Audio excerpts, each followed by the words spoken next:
Good afternoon to you, members. A good afternoon to you all. Yes, it is exactly 2 p.m. and would like to begin our session this afternoon. My name is Juliet. And I would like us to start our session this afternoon.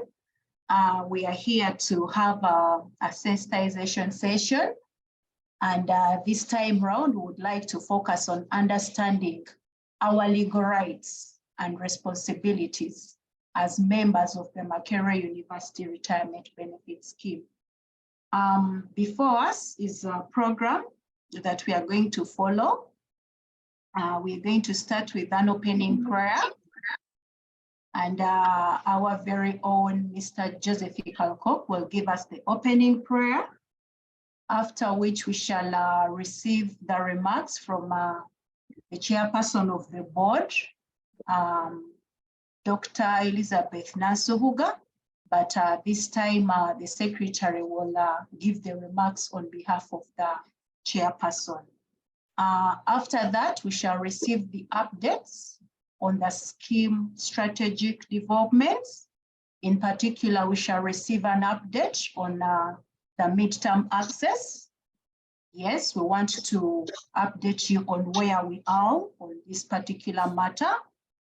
And after receiving those updates, we shall have our key facilitator this afternoon, Arcadia Advocates, taking us through how we can plan for our retirement with a particular focus on understanding our legal rights and responsibilities.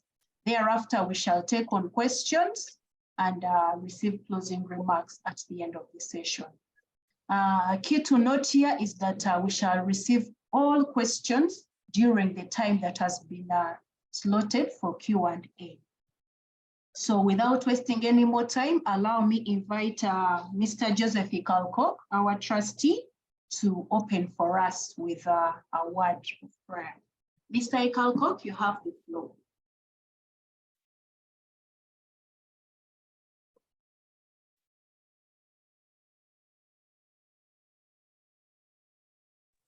Hello? Hello? Yes, Mr. Kalkok. Am I heard? Very audible. Oh, that's great. Thank you. Thank you very much, the session chair, for giving me this opportunity to have an opening prayer for this afternoon session. And I welcome all the members on board for joining in. I think at this point of time, I would request everybody, whoever you are, just humble yourself as we have a word of prayer. Lord Heavenly Father, we thank you for this time. We thank you for bringing us together online. And we pray, Lord, that may you touch the facilitator to present the message to the members that will enable them to plan for their retirement when that time comes. And I pray that the internet connection continue being a perfect one, such that there is no disruption in this session for people really to benefit from this meeting. And I pray that all members who are on board should even connect to others who are not yet online to come and really receive this message. All this I've prayed in Jesus' name. I want to hear amen. Amen. Thank you. Thank you so much, Mr. Joseph Kalkok. Once again, I would like to welcome members who have just joined this call. You are most welcome.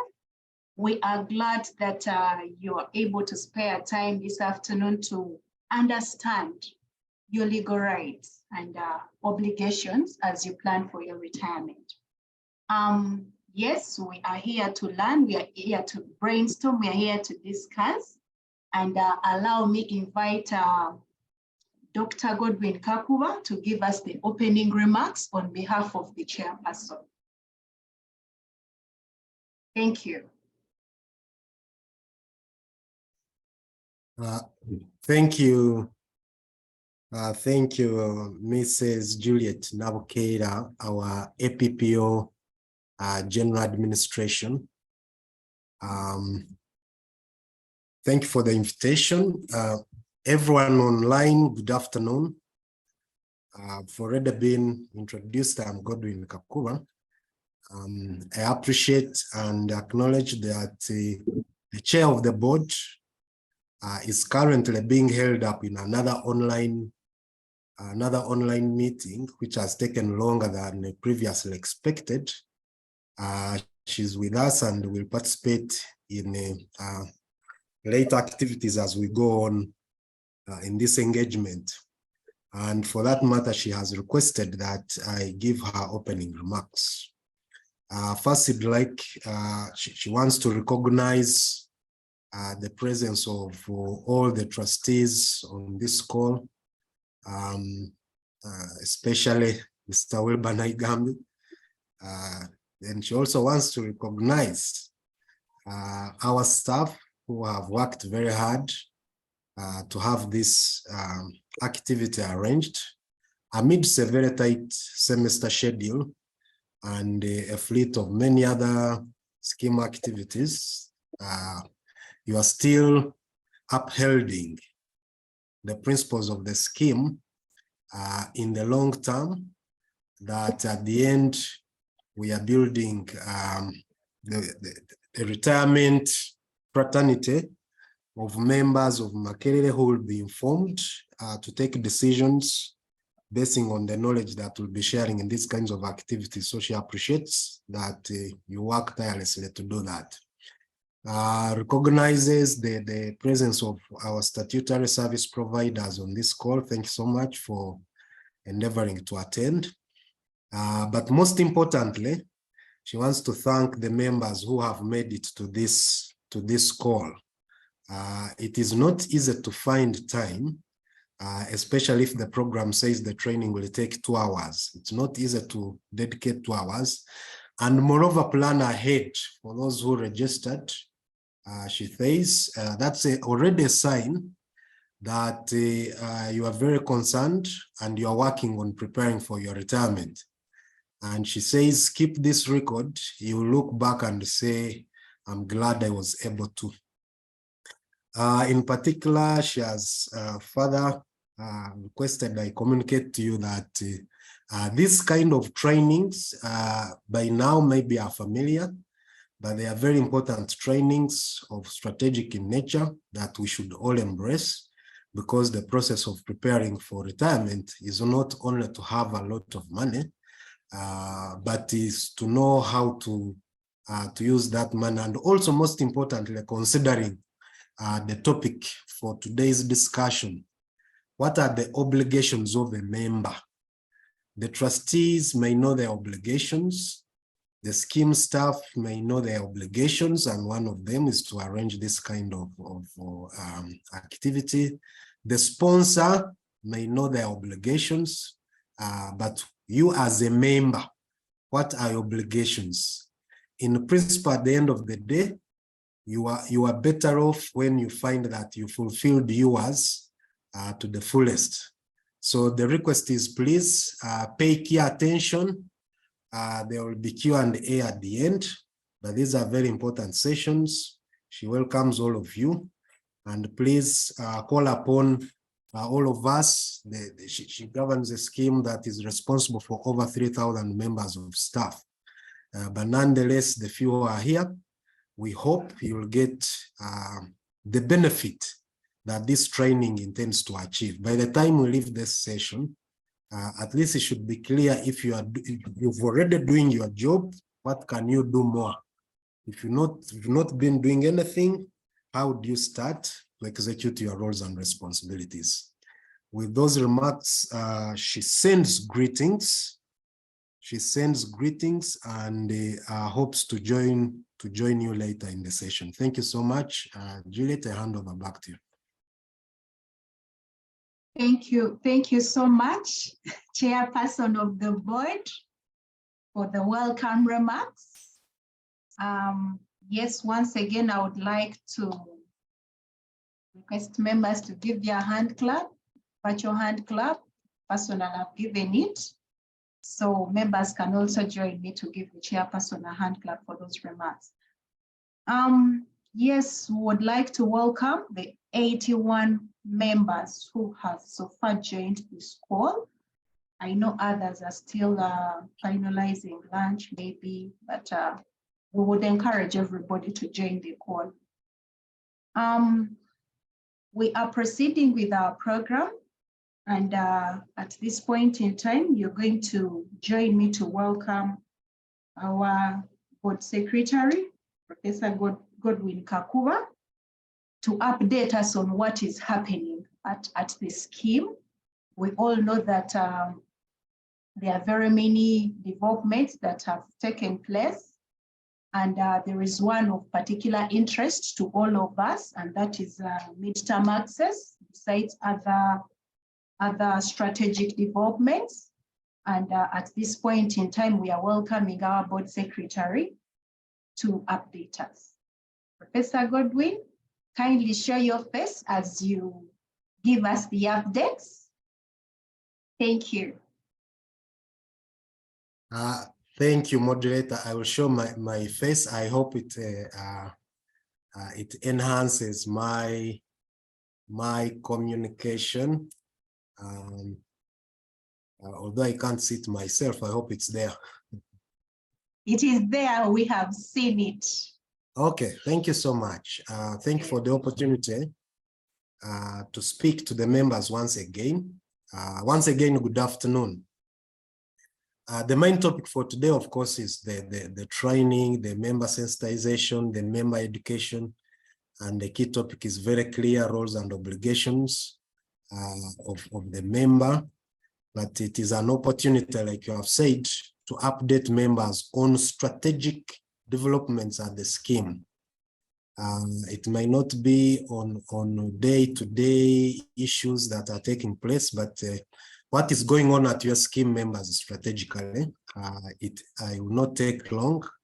I think I will highlight about 4 or so points. Number one, I'd like to communicate to the members about the board reorganization. Members, there have been changes. There have been changes at your scheme's board of trustees. For those who follow the scheme events closely, you may remember that we had an election in December to prepare for the retirement of one of the trustees. The trustee that represents Mwasa, Mr. Wilbur Grace Naigambi, was due for retirement, and retirement from the board, not from the university, retirement from the board. Her term, or Haksanja in one of the local lingua, ended on 31st of March, and therefore Mr. Wilbur Grace Naigambi is no longer at the board. Mr. Wilbur served as a board chairperson first and later on as board secretary. We appreciate his service, and I know he's also attending this session, but he's no longer at the board. A new member was elected to replace him as per the deed requirements, and that was Dr. Nansubuga Elizabeth. All members of Mwasa participated in this election. So as Mr. Grace Naigambi was leaving the board, then Dr. Nansubuga Elizabeth was joining the board. Consequently, as per requirements of the board policies, on April 2nd, the trustees met to reorganize themselves. That means they have to elect a new chair, a new secretary, and reconstitute the committees that serve the board. And by the end of that exercise, Dr. Nansubuga Patricia Elizabeth was the chairperson of the board. So right now, members, the chairperson of the board is Dr. Elizabeth Nansubuga, who will speak to us later. Myself, the one speaking now, Godwin Kakuba. I'm now the board secretary. Then we have Mr. Joseph Ikarokok, who is a member and chair of the investment committee of the board. Then we have CPA Francesca Ngida Mujema, who is the member of the audit committee. Now, similarly, members, we have been communicating to you, I think, as per the current deed, we are supposed to be 5, but the sponsor nominated trustee had been missing for a long time. I should report, like you may have seen already in the news for around Makerere, that the sponsor already nominated 2 trustees, Dr. Deus Kamunyi Muhwezi and Mr. or Council George Vamgemerere to join the board. But Dr. Deus Kamunyu is to join the board soon after he has completed his orientation and certification programs. So he has to do the orientation and he also to take and pass the certification course at UBRA. When those are done, he'll immediately join the board. Then that will complete the board composition as per the current deed. That is 5 trustees. So those are the changes happening at your scheme. That's the team that may steer your scheme members for a few months or years to come. Then I should also report that for a very long time, we have known probably, we have gotten familiar to certain name of service providers. In particular, I should remind you that the scheme employs different and several service providers, but they are those that the scheme is required to have by law, the statutory service providers, and that's the fund managers, the custodian, and the administrator. So the fund managers, financial advisors, this as the name sounds, they are the ones who are the experts in investing our funds. The custodians, this is where our assets are kept. And the administrator is ideally the accountant of the scheme and manages all the data. Now, the scheme recently hired a new administrator. The old one that had served the scheme for a long time, I think more than 7 years, that is Octagon Uganda Limited, is handing over to the new one. That is Zamara Actuaries, Administrators and Consultants, Uganda Limited. Zamara Actuaries, Administrators and Consultants, Uganda Limited. So those will be the new people responsible for our data. And for this reason, we have been compelled to do system customizations, data audits, in order to make sure that the process of transiting from the previous administrator who keeps all the data about the scheme to the new administrator is done properly and accurately. So that's what is going on at the scheme now. Very soon you may see different communications coming in, so don't be surprised when you see Zamara and not Octagon. We hope this process will be completed very, very soon. The other strategic change I would like to communicate about the scheme is that for long members, we have been missing a particular type of expertise at our staff, specialized staff in the area of investment and finance. But right now, as we talk, we have filled the position of the APP of finance and investment. You know well, probably by now, that our secretariat is headed by the principal pension officer. This is the team that basically runs the day-to-day activities as the board makes the strategic decisions. So the principal pension officer is assisted by 2 pension assistants. One is the general administration. I think we are now very familiar with Juliet Nabukera, but for long, we haven't had the assistant principal pension officer, finance and investment. So that position has been filled by Miss Julian Marembo.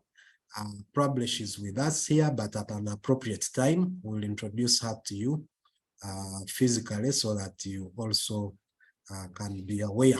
if you meet her around, don't ask who she is. So that's also good news for us, because we have someone to constantly channel through all our investment questions.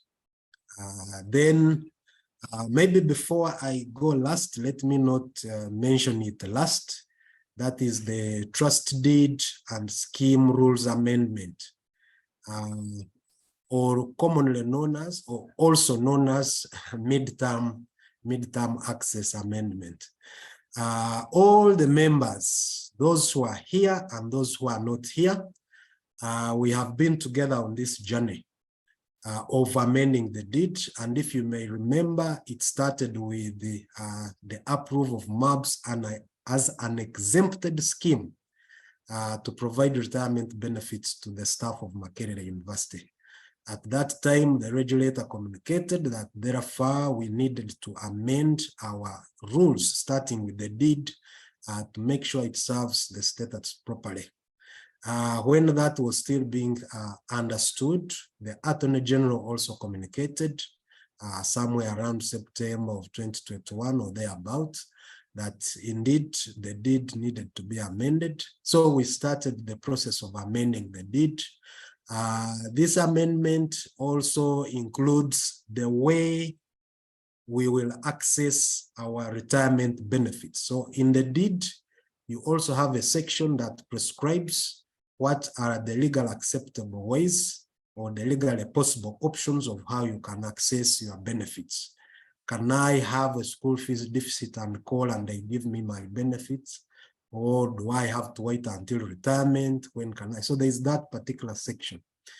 Now, that particular section is the one which will mostly be affected by the midterm access amendment.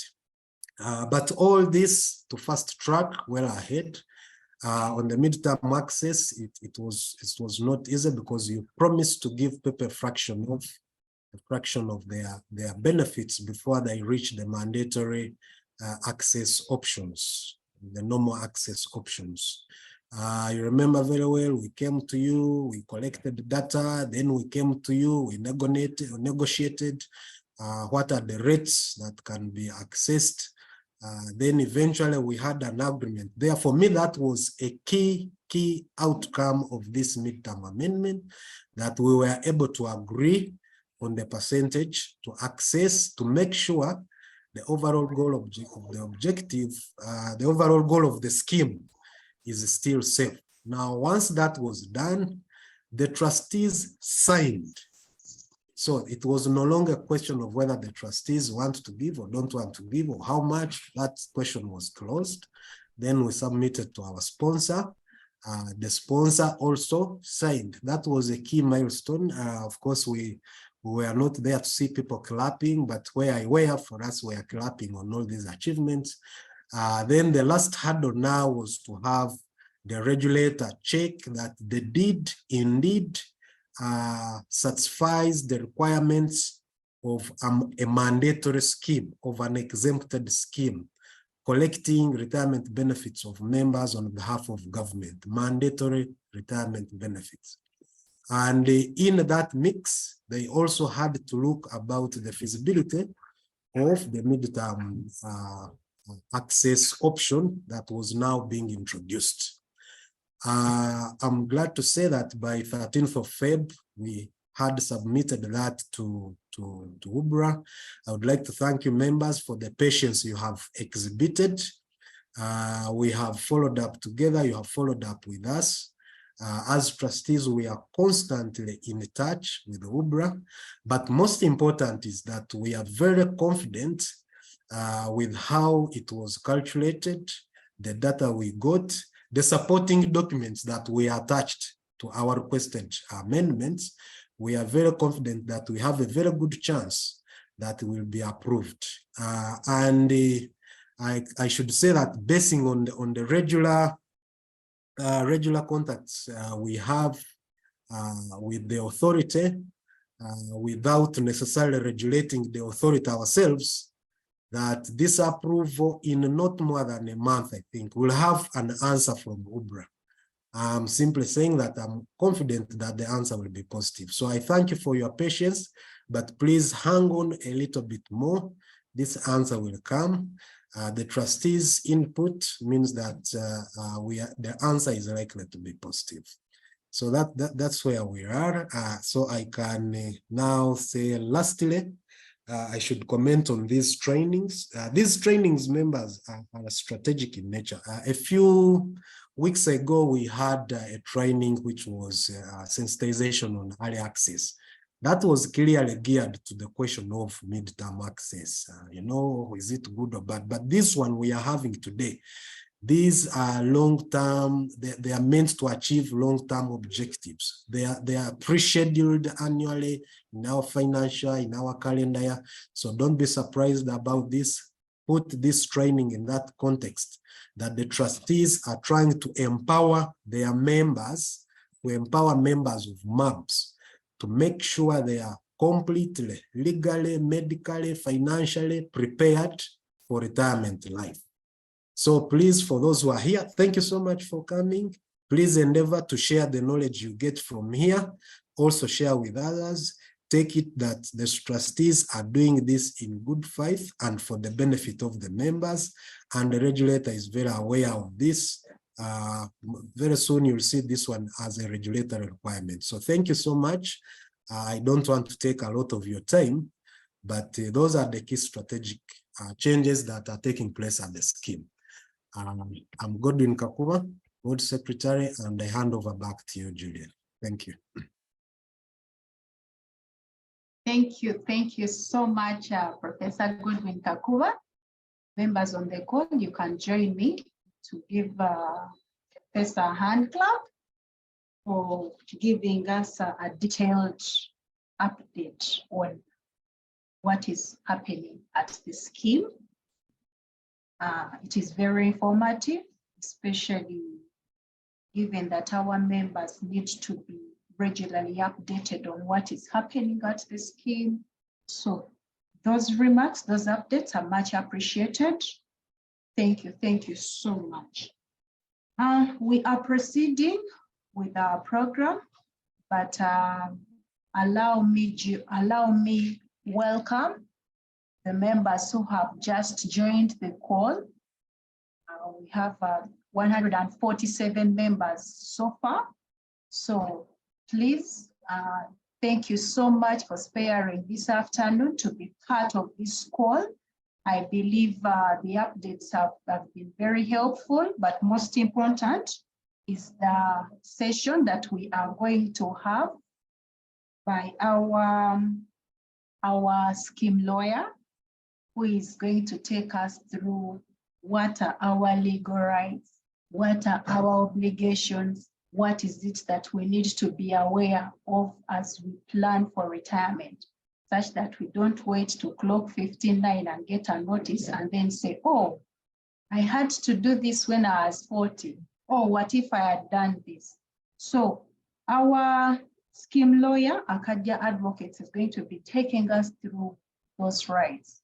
And you're going to allow me still invite Professor Godwin Kakuba to introduce to us our facilitator this afternoon.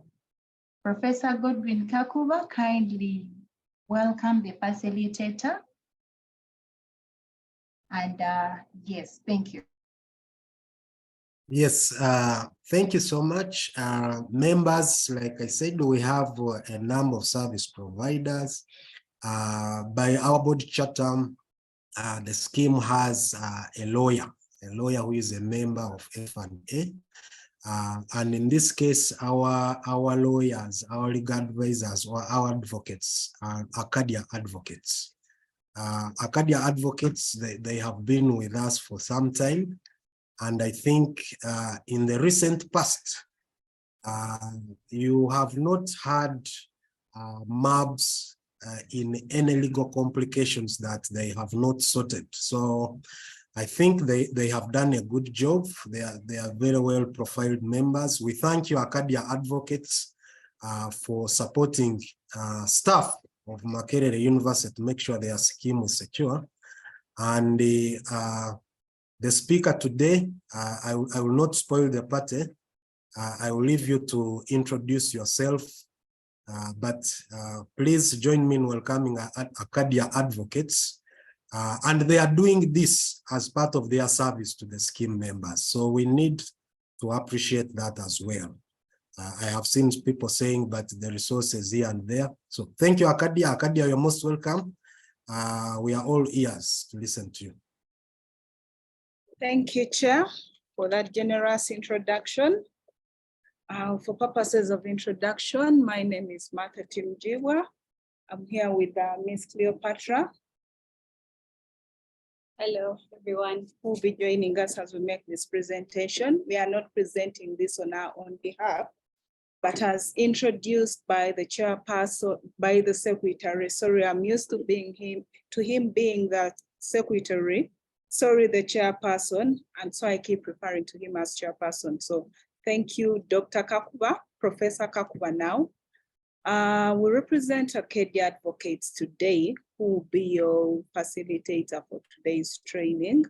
For purposes of introduction, I'm Martha Timjiwa. I guess a few of you have seen me at the scheme before. And yeah, that's basically it. Perhaps I've served the scheme for the longest time, from around 2015, when Arcadia first joined the scheme. And I believe I have sufficient experience to take you through, because I know how MURBS as a scheme operates. I know the challenges as a scheme lawyer. I know the day-to-day challenges that the scheme faces. And I think it's on that basis that the scheme office or the secretariat found it or deemed it worth to bring Arcadia Advocates on board as the facilitators for this training. So there's a whole group behind this team. There's a whole group. Some of you have met Paul Kutesa. So there are a whole lot of other people who unfortunately are not able to join us today, but I hope we'll ably represent them. So if you could kindly allow me share my screen for the presentation.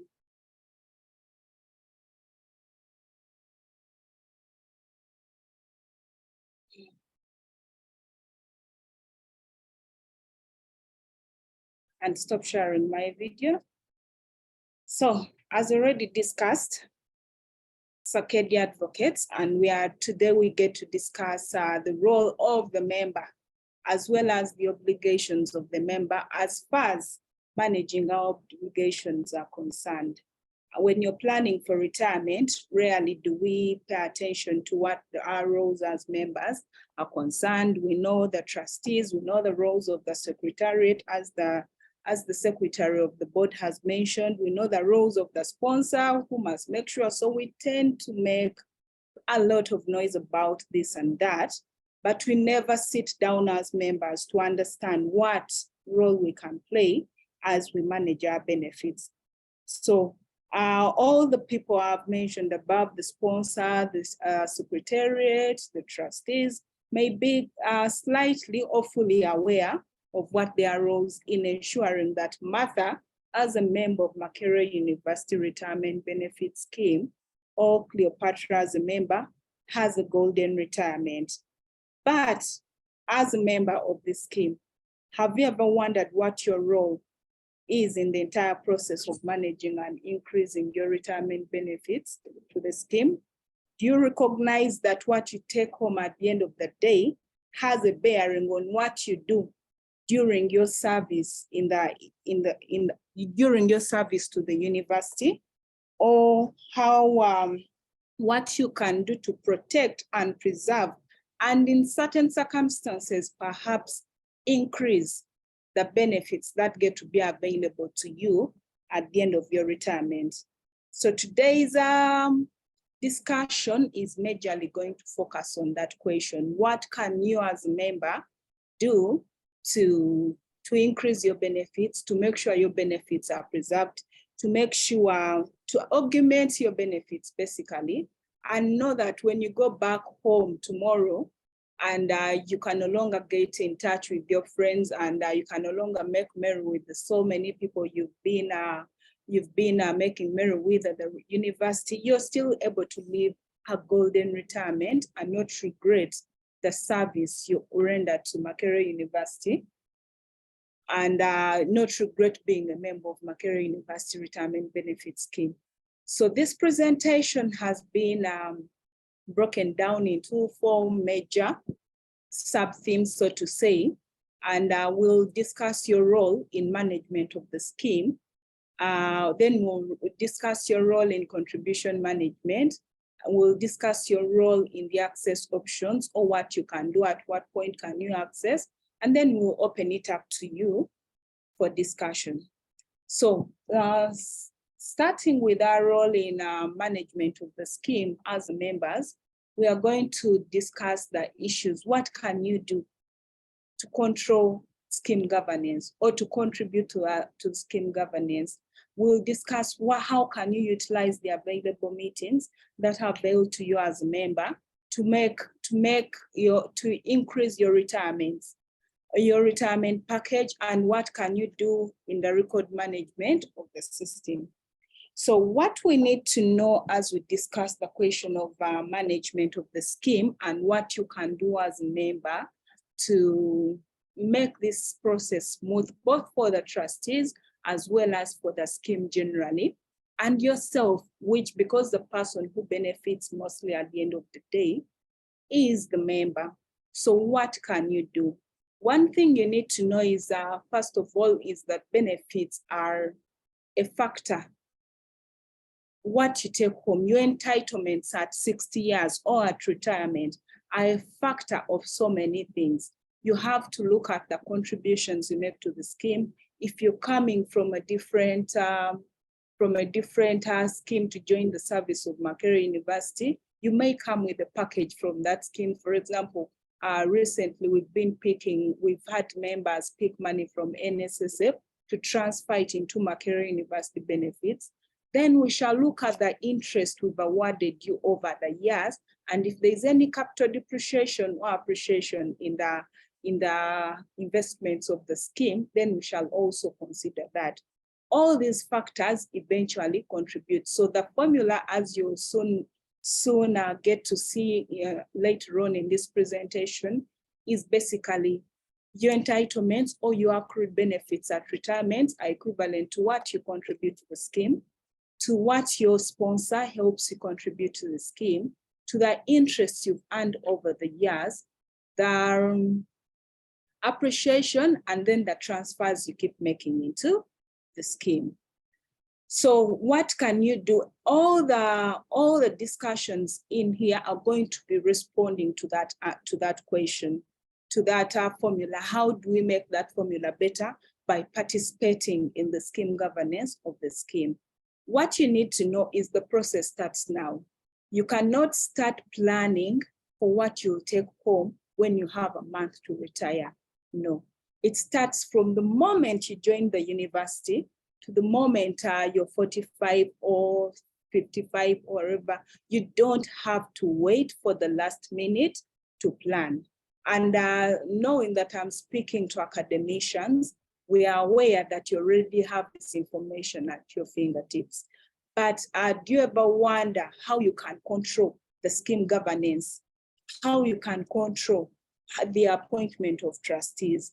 As we are all fully aware of the structure of the Board of Trustees of Makerere University Retirement Benefit Scheme, the power to appoint trustees, at least more than about 2/3 of that Board of Trustees, is in the hands of the members. It's in the hands of the associations, various associations, to which most of you belong.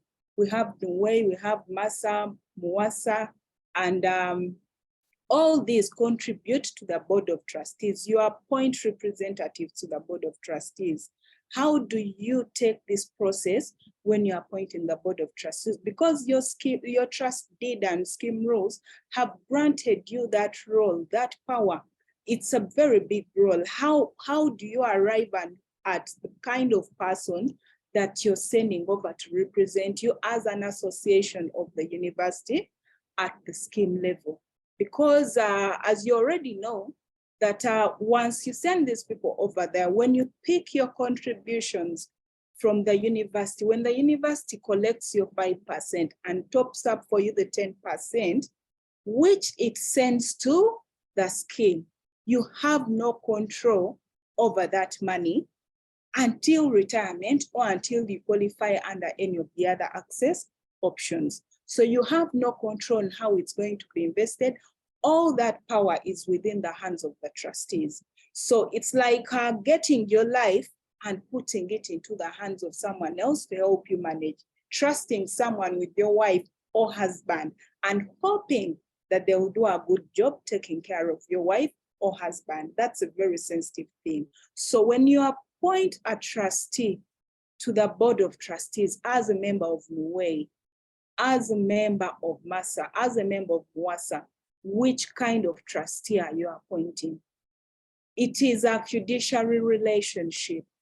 That one person who is the trustee is going to have a lot of power over your life and you're almost powerless.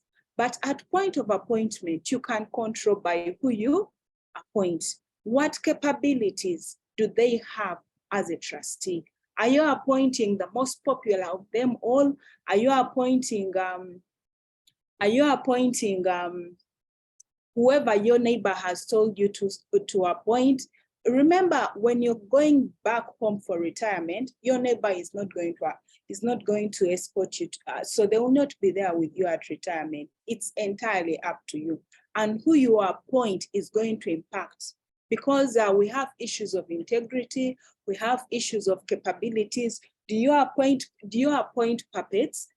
Trustees, when you appoint people to the board of trustees, are you trying to appoint someone you're able to control as an association, or you're appointing someone who will have your best interests as a member of the scheme at heart? Because in certain circumstances, actually, sometimes your best interests will be contrary to what you want at a particular point in time.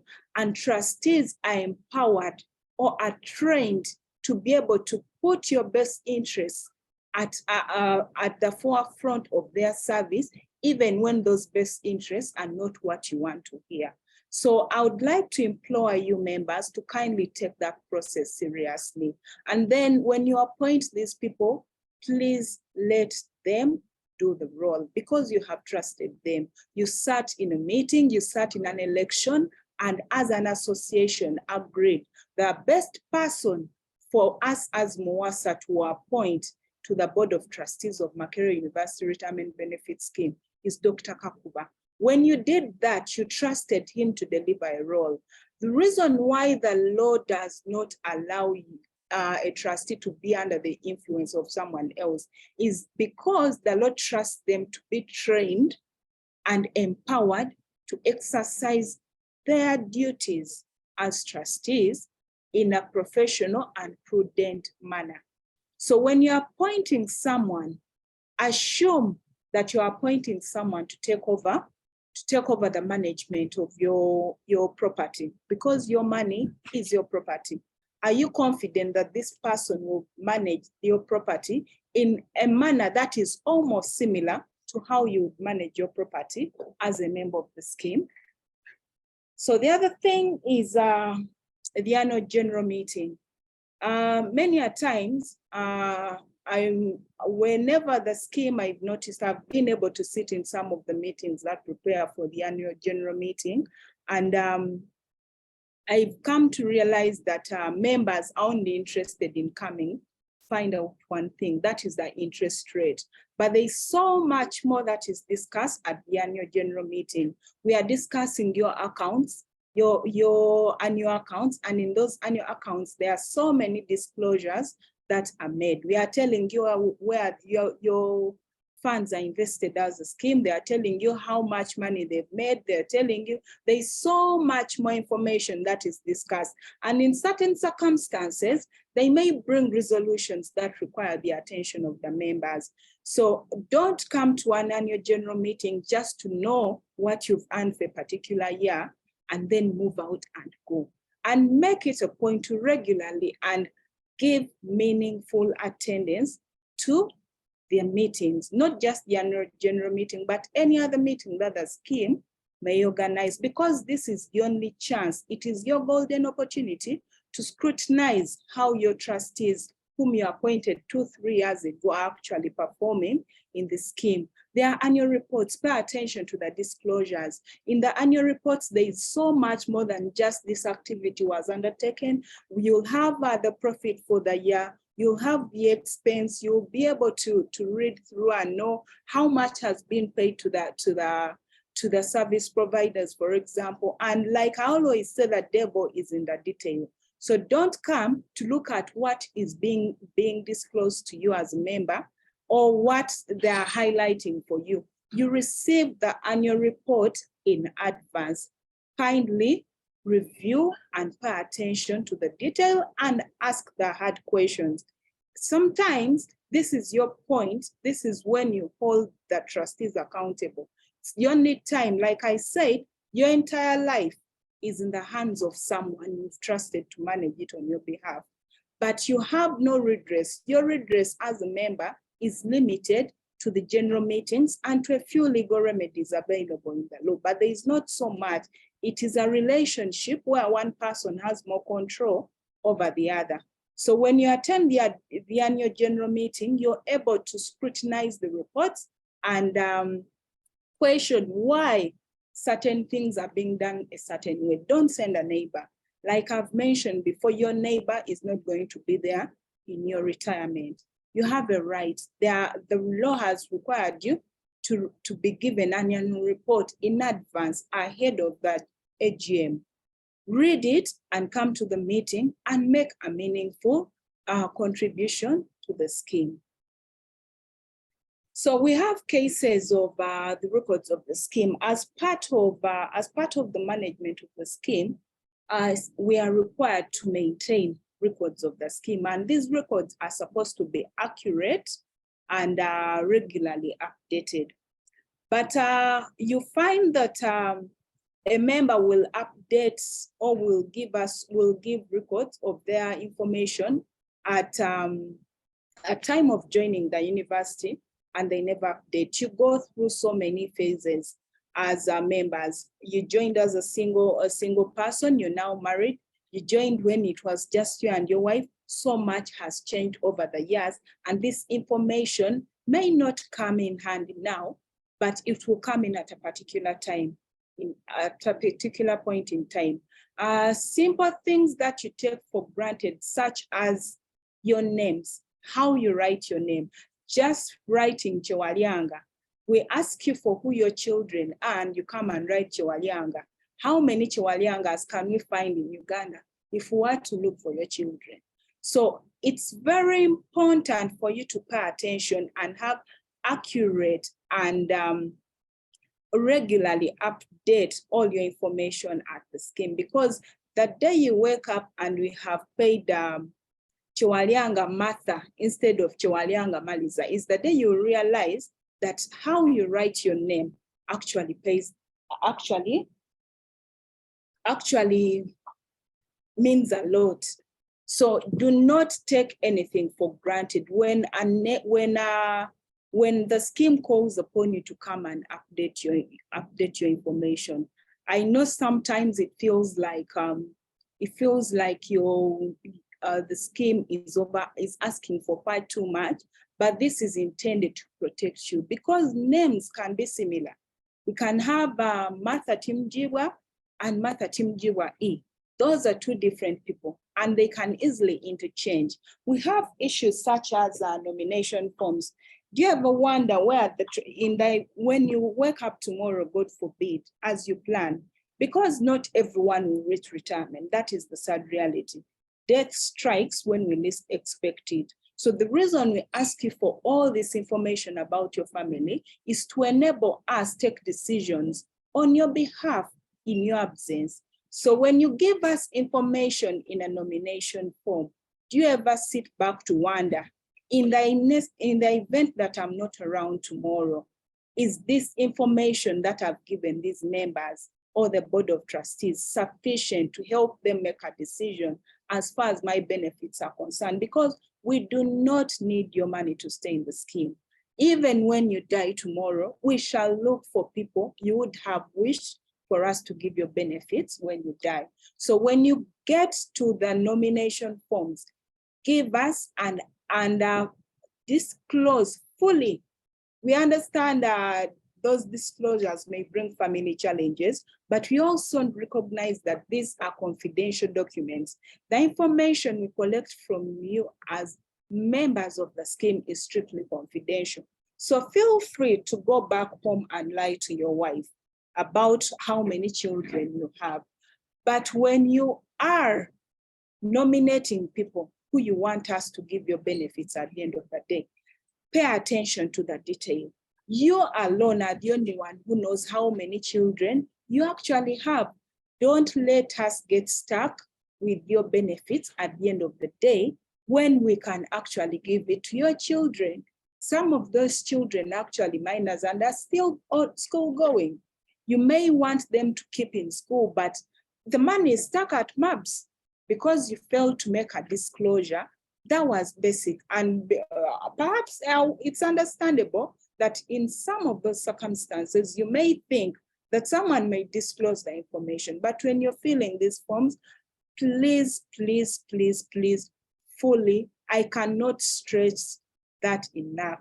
Disclose, make full disclosure, because this is your first point of reference when we are taking a decision in your absence. But also when we are making payments, we shall pay attention to that detail.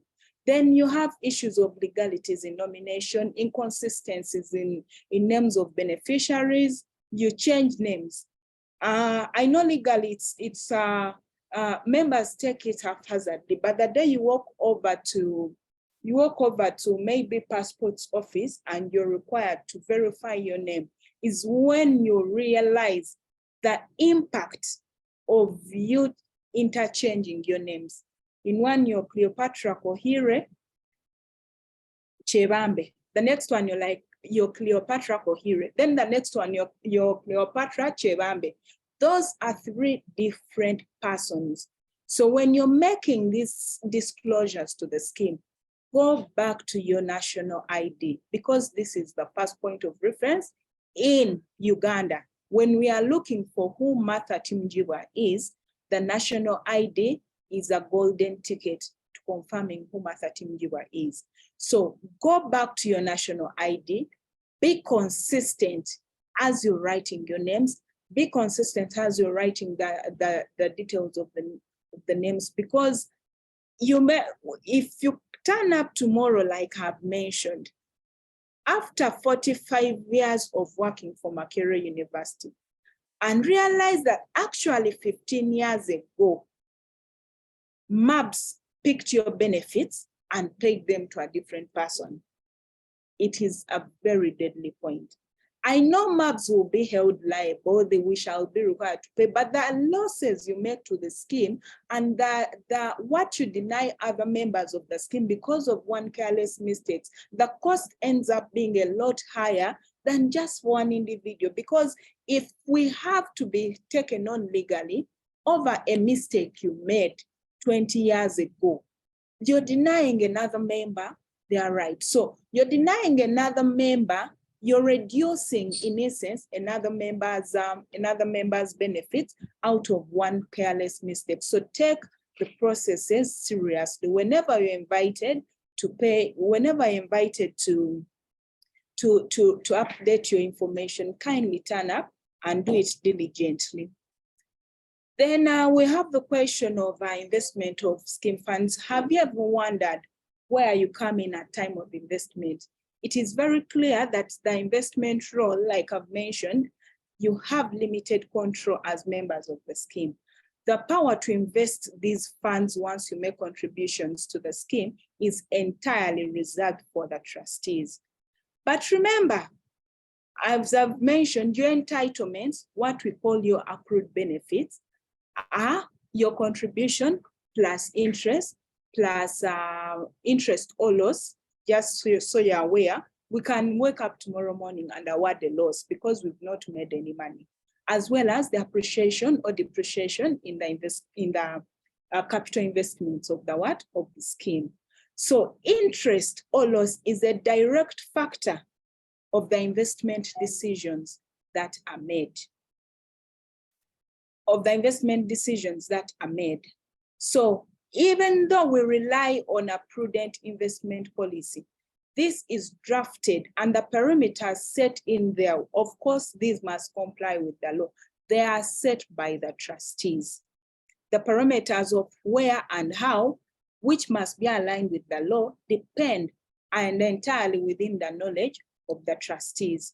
So when you look at the annual reports, taking you back to your role in the general meeting, when you look at the annual reports, when you look at the annual statements of accounts, the statement of, sorry, the terms are a bit technical, but those statements, the annual accounts that are provided to you in your annual report, at every AGM, without fail, an annual report is given to you members. Scrutinize, like I've mentioned before, scrutinize where your investments, where your funds are being invested. That information is disclosed in there. This is your only redress. When you're at the meeting, you have no control over all the other processes. But if you're at the meeting, you're able to scrutinize where these funds are actually being invested. You're entitled to know as a right, and that disclosure is made in your annual report. Scrutinize them, look out for speculative investment decisions. If tomorrow, like I've mentioned, we wake up and invest in land in Katanga, and Katanga, we are unable to take possession, or because for one reason or another, we lose the land in Katanga, maybe there are squatters and etc. If we lose the Katanga land, assuming it is worth 10 billion, if the scheme loses the Katanga land and the amount of income made by a scheme within a particular year is 10 billion, believe you me, the 10 billion is going to wipe out your income for that year. And if we don't have an income, it means we do not get an interest. I hate to break it to you, but for that particular year, you will be able to receive a loss on your account. So you do not want that to happen to you. So review, scrutinize, and ask the hard questions at these general meetings. Because when we make a loss, when your benefits, there is nothing as tough as you going back home and realizing that you actually contributed benefits worth 50 million, but you're going back home with only 25 million of all that. You've spent 45 years contributing to a scheme only to go back with less than what you're entitled to. That is capable of happening if the investments are not prudently made. So review and confirm that they are complying with the law as far as investments are concerned. So the other thing is in regard to contribution management. We all know that as a rule, you're entitled as a rule, as a mandatory scheme every year, that's every month, by the 15th day of every month, Makerere University, who is your sponsor, must make a 10%, and then they deduct a 5% from your gross salary and submit it to the scheme. That is the role of the sponsor. We are all aware of that. There are consequences for that. Do you know how you fit into this equation? The trustees also have an obligation. They are supposed to collect. As of law, one of their major functions as a board of trustees is to collect your contributions. And because as I've mentioned, I don't think I've mentioned this before, but Makerere University Retirement Benefits is a defined contribution scheme. In a defined contribution scheme, the employer or Makerere University will not give you free money. Those things that happened with NICDAP, that happened with StanChart and everything, and in-house, are not going to be repeated for as long as we have Makerere University Retirement Benefit Scheme. So as opposed to you receiving a pension, you are supposed to actively make contributions, and that contribution includes your 5% that is deducted from your salary and your 10% that your employer adds on the 5% and forwards to Makerere University. So, but we need to know that the people who forward these contributions are human beings. They are human beings. Certain mistakes are made.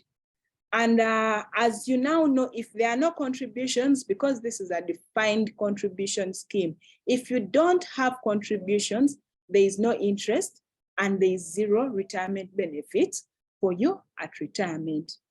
Members, if you wake up tomorrow and you've served Makerere for 45 years, and it turns out that for the entire 45 years you served the university, no contribution was made to the scheme on your behalf,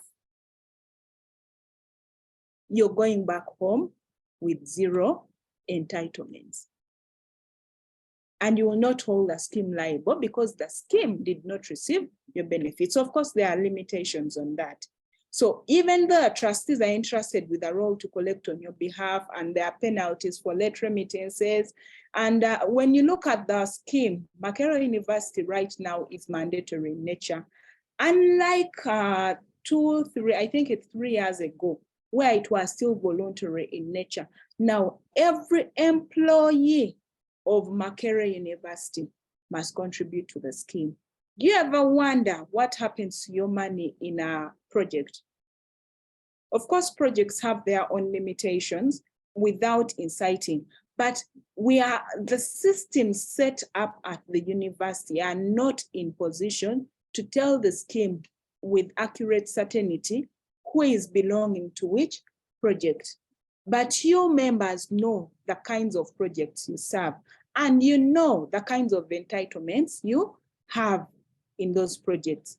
Similarly, the trustees' capabilities are limited to general scheme trends. When trustees, it's easier for trustees to notice that contributions for the month of April to June 2021 have actually not been remitted if the general population is actually affected. But when only one person is affected, it's not possible for the trustees or the scheme to be able to track. They can try and track, but it's difficult to search in thousands of transactions and be able to know that actually this particular transaction did not receive contributions for the month of May. We are able to do so, but like I've mentioned before, it is human beings who upload these. So they are subject to human error without fail, even though they use machines. If a mistake is made at HR level, it will follow you all the way to the scheme. So because of that, because the capabilities are generally limited to general trends, individual cases become difficult to track. As a member, if they pay all the 10,000 employees of Makerere University, and out of those 10,000, only Martha has not received her contributions in a particular month, it is extremely difficult. The trustees will try, but it's quite difficult to track and know which month of Martha's money has not been paid. Members, you're entitled to a member statement. Read the member statement, scrutinize it. For the month of May, actually for this particular month, I worked for A, B, C, D. My money should actually be more than this. There are certain details that are only and only within your knowledge. These details cannot be within the knowledge of the trustees. There's been an abrupt contractual change in your employment.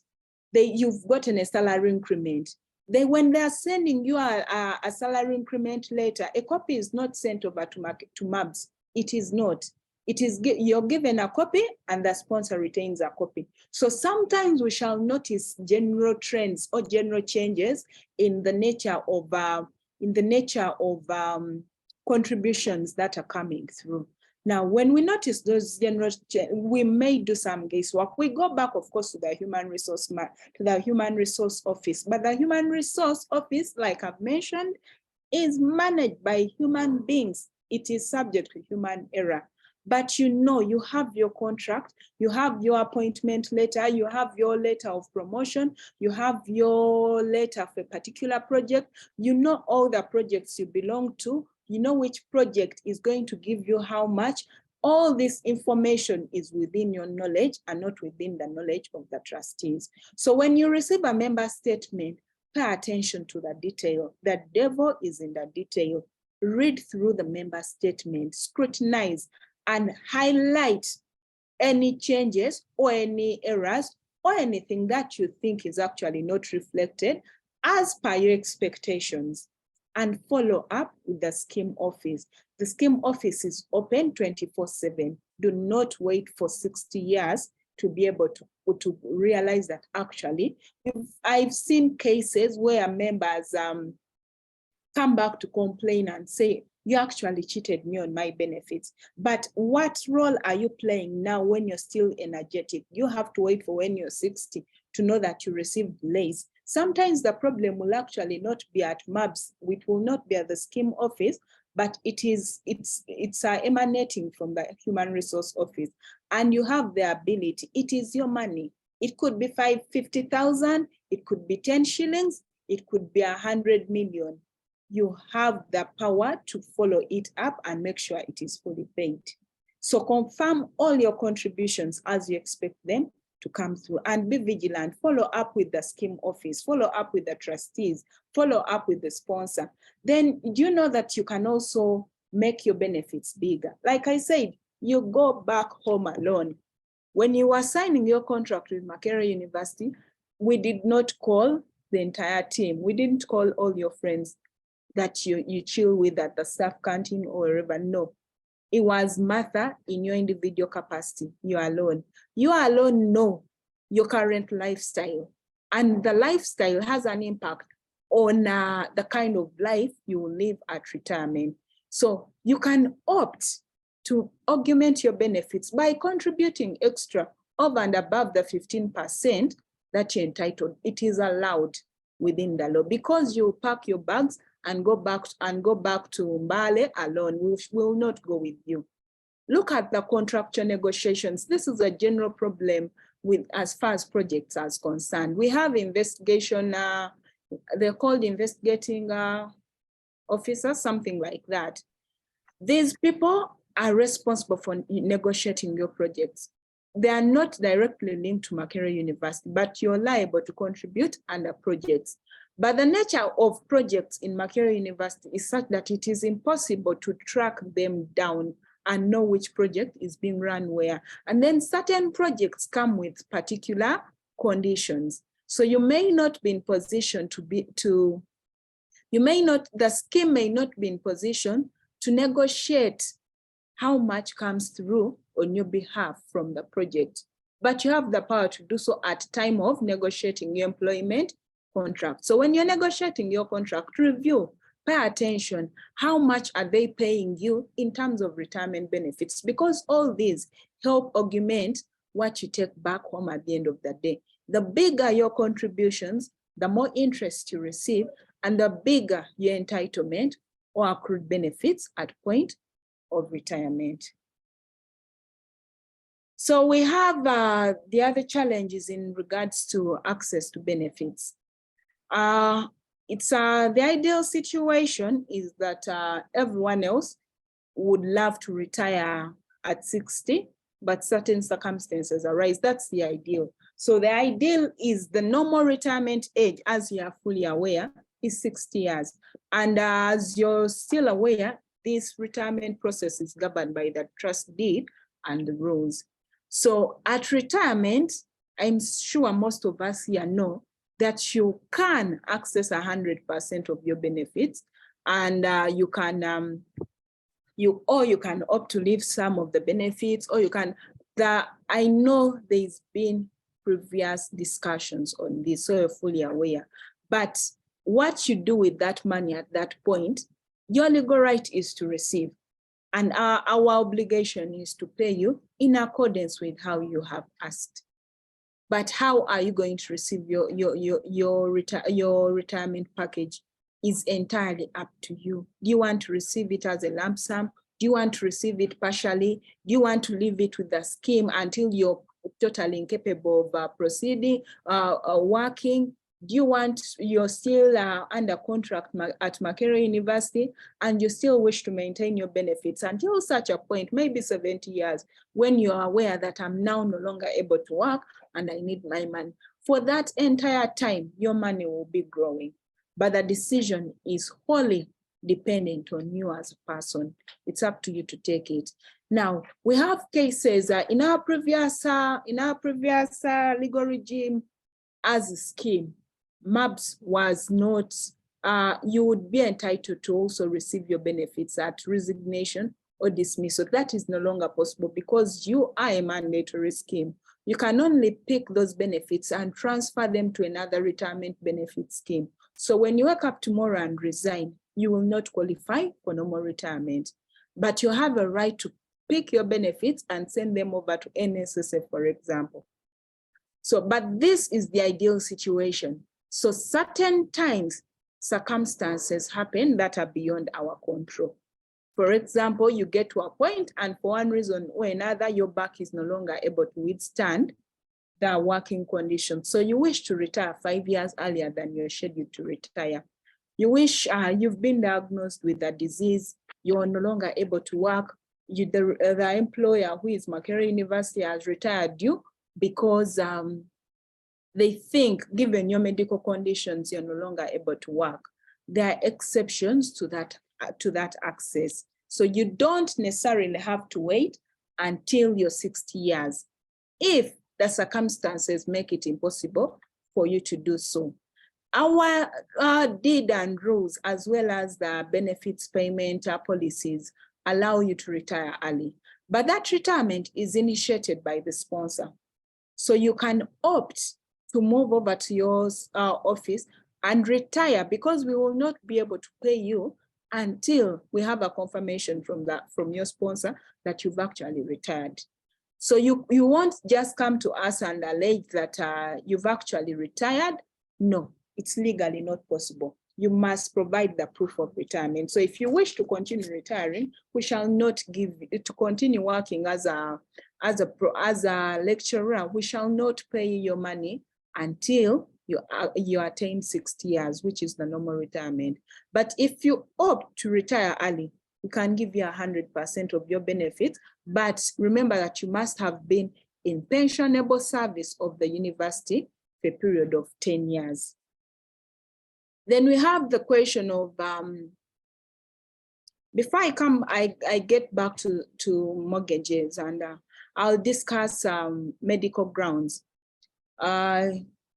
God forbid tomorrow you wake up, you plan to work till you're 60 years, but you've been diagnosed with a terminal illness, or while you are working as an employee, you end up permanently disabling your 2 feet, that you're no longer able to, maybe if you're a custodian or you're a cleaner, you're no longer able basically to work. We have what we call retirement on medical grounds. Now, that option allows you to be paid as a normal retiree. That means you'll access 100% of your benefits. But like early access, one, the person responsible for retiring you is not the scheme, but the university. So you have to go back to the Human Resource Office and they retire you. Then we get that information and we'll use it to pay your benefits. And in the process of doing so, you must also avail us a certificate from a medical practitioner indicating that you're actually unfit to continue in the service. If you're still able to continue in service, we shall not give you benefits, because the intention is you're still able to work and want to give you this money when you're unable to work. We have the other element of medical access. Similarly, you don't want to retire, you've not been retired, but the medical expenses have become too much for you that you're no longer able to pay them. We have the option for you to access a part of your benefits. Now, this does not require you to retire. Once the Uganda Medical Board writes and recommends that you're a worthy case for us to give you your, to assign or use part of your benefits to pay for your contributions, we shall assign you up to 50%. Members, if you're able to work, please do not access medical treatment. If you have other means of paying for this, because when we pick out your 50%, and assuming you've been sick at 30 years old, so you're unable to work at 30 years old, or you've been diagnosed with a terminal illness, at 30 years old, you still have a whole 30 years to work. So if you have an alternative for paying for those medical bills, please don't come to us. Only come when it's a worthy case. We shall give you the money as long as you have a Uganda Medical Board, but it's to your detriment if you're actually using it to merely access your benefits. Don't feign a sickness. We are not keeping your benefits for our personal use. It is your money. 30 years from today, when you go back to Chiruhura alone, Martha is not going to be there. Dr. Kakuba will not be in your village to take care of you, but he will certainly remind you that you took out 50% of your benefits when you were 30 years and still able-bodied. Then I'll go back to the question of assignment for mortgages and loans. When Dr. Kakuba was starting this presentation, this discussion, he mentioned midterm. So many of us are agitating for midterm and so on and so forth. It hasn't yet been approved, but are you aware that you already have an option which allows you to meaningfully utilize your benefits to complete your residential house? So if the reason you as Claire or Goretti or Moses want to access midterm is so you can complete your residential house, but you're unable at this point in time to find a 50 million to complete your house, but you're aware that MURBS has about 150 million of your money, we are able to assign. So what that means is we shall not give you the money in cash, but we shall allow you under our laws to walk over to a bank or a microfinance and get a facility and use your benefits in MURBS as a security for that loan. Now, when you use those benefits as a security, you're not accessing them, but it gives you an opportunity to pay back the 50 million at your pace, obviously subject to the terms of the facility that you've picked from the bank or whatever institution you will have picked it from. So the advantage of this over MURBS is you still have a 10 years because they're sure, a bank is certain that MURBS is in position to pay in the event of default. But you will be in position to complete your house at your pace and without necessarily affecting your retirement benefits package at the end of the day. Because if you have 5 years, you're able to work and pay back that. But what the benefits do for you is merely help you act as security. Of course, there are so many general details that I cannot complete in this discussion about the conditions for you accessing this. You must have been a member for at least 10 years and you must be in employment. You can only access a maximum, you can only assign a maximum of 50%. And if you're looking to purchase a commercial building, no, we shall not give you that money. Because actually we are required to walk over to you. I speak as we, because right now I represent the trustees. The trustees are required to walk over to that alleged residential house that you're constructing. And from the moment they realize that you're actually not constructing or completing a residential house, they are going to hold the assignment. And when they do that, you will have to find alternative funding. We've said it, all members, but circumstances can also accrue or arise where you've made all these plans, you did everything you could, but 4 or 5 years before your retirement, death strikes. It happened to many of our members during COVID. Is MURBS going to, in quotes, eat your money? No, we will not eat your money. I'll take you back to the question of nomination form.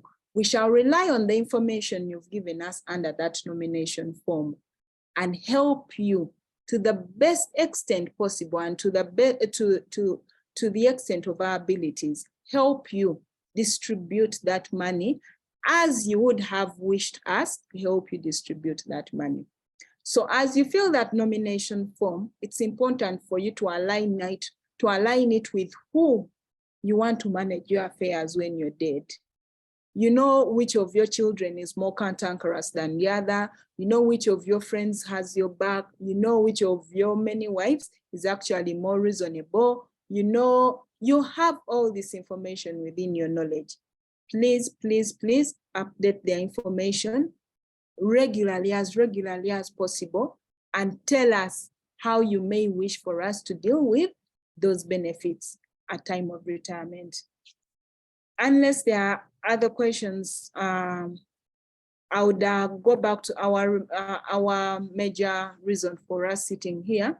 Members, what you take home is a factor of what you've contributed, what you've transferred into the scheme, the interest that we annually award, and the capital depreciation or appreciation in the scheme.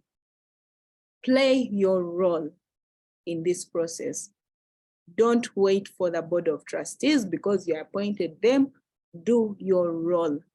Appoint the right trustees, attend the meetings, manage your role in contribution, update your records, and look out for the healthy options in managing your benefits. We give you what you saved with us. We won't give you what Martha saved with us. We give you what you're entitled to. Do everything within your power to increase what you take home at the end of the day. Thank you. Thank you, thank you, thank you. Thank you very much, Martha. Members on the call, please join me to thank Ms. Martha Timujibwa for this wonderful presentation. I throw some flowers, you may give a hand clap to appreciate her for delivering such a wonderful presentation. Thank you so much, Martha. Thank you, members who are attending the call this afternoon. I believe the presentation Martha has delivered has been very detailed. It has been very practical, and yes, it applies to us. She has shared information with us on what is our role. What is it that we have to do as we plan for our retirement? She has reminded us of starting the first things first, starting with appointing the trustees. Our role in monitoring our contributions. When to see, when to demand for accountability, when to access and what we need to do as we prepare to access. So I believe the information has been very good, and we are happy to hear from members, especially those who have questions, so that we are able to respond. Otherwise, Martha, that was very, very good. Thank you so much.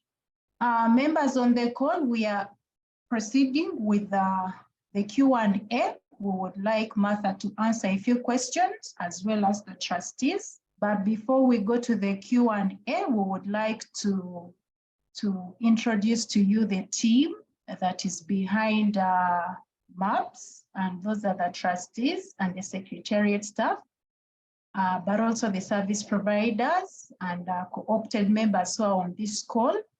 So in the next 2-3 minutes, I'm going to request the trustees who are on this call to open your videos so that our members are able to see you as a way of introductions. Yes, we usually do introductions this way. So trustees who are on call, kindly open your video so that our members are able to see before we take on questions. Starting with our chairperson or starting with myself. Trustees on call. Good evening, members. Yes. Good evening, MURBS members, colleagues, trustees, and stakeholders on the call. I am Elizabeth Nansubuga, a representative of MUWASA and the board chair. You're all welcome. Thank you so much, Chairperson of the board, Dr. Elizabeth Nansubuga. We have seen the secretary, but it doesn't have for him to show his face. We have members who joined a little late. They would like to see who our current secretary is. Dr. Kakuba, kindly just introduce yourself. I know people have already seen.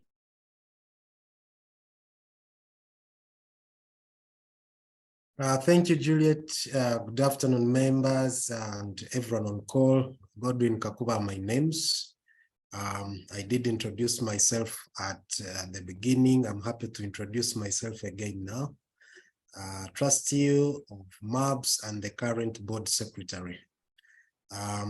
Glad listening into this session, really. Thank you. Thank you very much, Secretary. We have other trustees on this call. We have CPA Frankanjita Mujema. I don't know if you can show your face.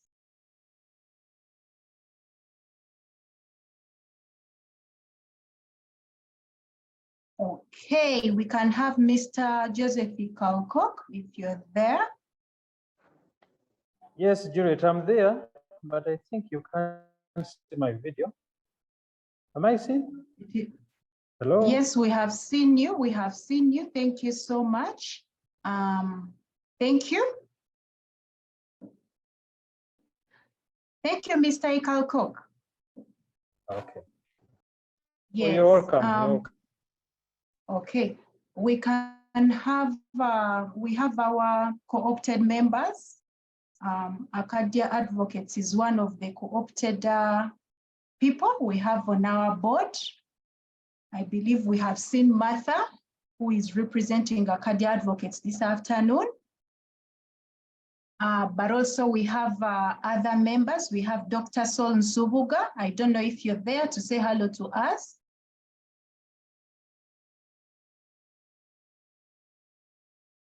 Dr. Sol Nsubuga. Hello, good afternoon. You can hear me? Good afternoon. My name is Nsubuga. Sol Nsubuga, a member of the Audit Committee, former trustee, MURBS. Thank you very much. Members who have been seeing some responses in the chat room, you have seen Dr. Sol responding, so you can add the face to the person who has been responding to some questions in the chat room. We also have Audit Chair, CPA David Senok. I don't know if you are there. Allow me proceed to the Secretariat. On this call, we have our Principal Pension Officer, Ms. Susan Kaiser. We request that you greet members. PPO.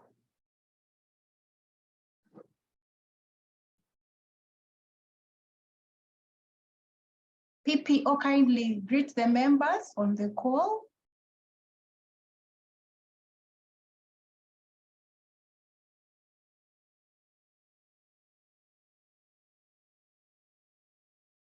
All right. We also have myself. You have seen me. You've already seen me. I'm Juliet Nabukera from the Secretariat. We would like to thank you so much for attending the call. We are also having other Secretariat staff. We have Mr. Marvin Kakumba.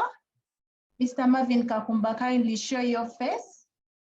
These are staff who serve you on the day-to-day. Marvin, are you there? Yes, I'm there. Good afternoon, everyone. Thank you for joining today's session. I hope you have gained a lot as I have, and we await your questions. Thank you. All right, and finally we have Jillian Malembo is unable to be with us. I don't know if she's there. Okay, finally we have Rebecca, Miss Rebecca Nairuba. Rebecca is our pensions officer, communication and member services. I believe most of us have interacted with her, and it would be nice we see her face. Rebecca? Thank you, Juliet. Hello, everyone. Thank you for attending this session, and I hope it was very educational and informative. Thank you. Yes, that is Rebecca. I believe you have seen the name. Now you can add the name to the face. Those were the introductions. At least you now know when. Oh, yes, CPA. Yes, CPA. I'm sorry, I was using my desktop and it could not allow me to show the face, but I've now switched to my phone. I'm glad to be here. I'm also a trustee who sits on the audit committee. Thank you for introduction. And I'm glad for the teachings that came from Council Martha. Thank you, members. You're welcome. Well, thank you so much, CPA. Thank you so much. And thank you, trustees, co-opted members, and secretariat for those quick introductions. Allow us to receive questions. We can raise our hands or post the question in the chat room.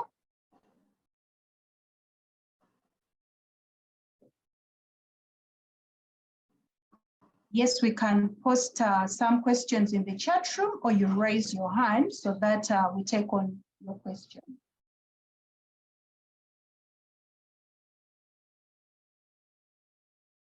Oh, sorry, as you post your questions in the chat room and as you raise your hands, I had forgotten one key important person, and that is our scheme administrator.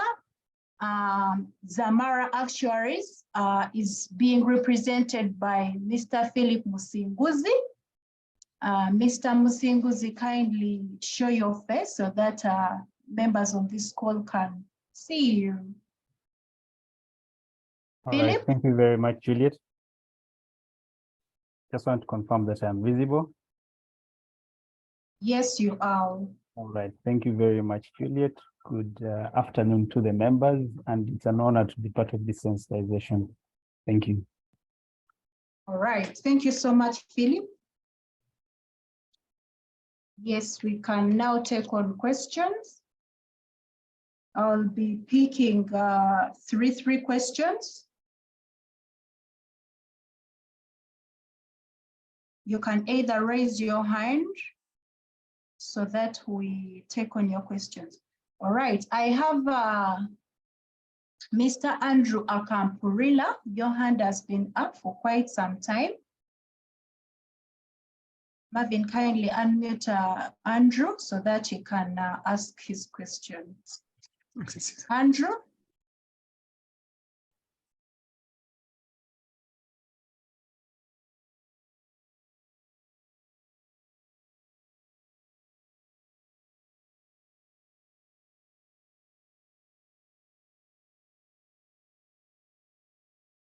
Andrew, kindly unmute yourself so that you can ask your question. All right, but as Andrew unmutes, we can take on the question of Dr. Walimbwa.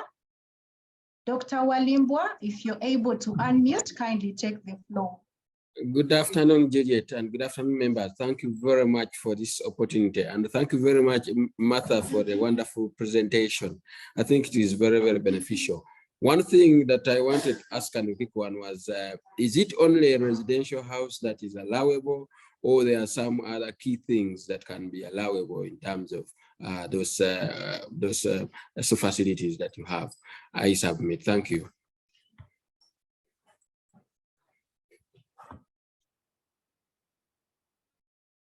Julie, do you want me to respond to that at once, or I wait for all the other questions?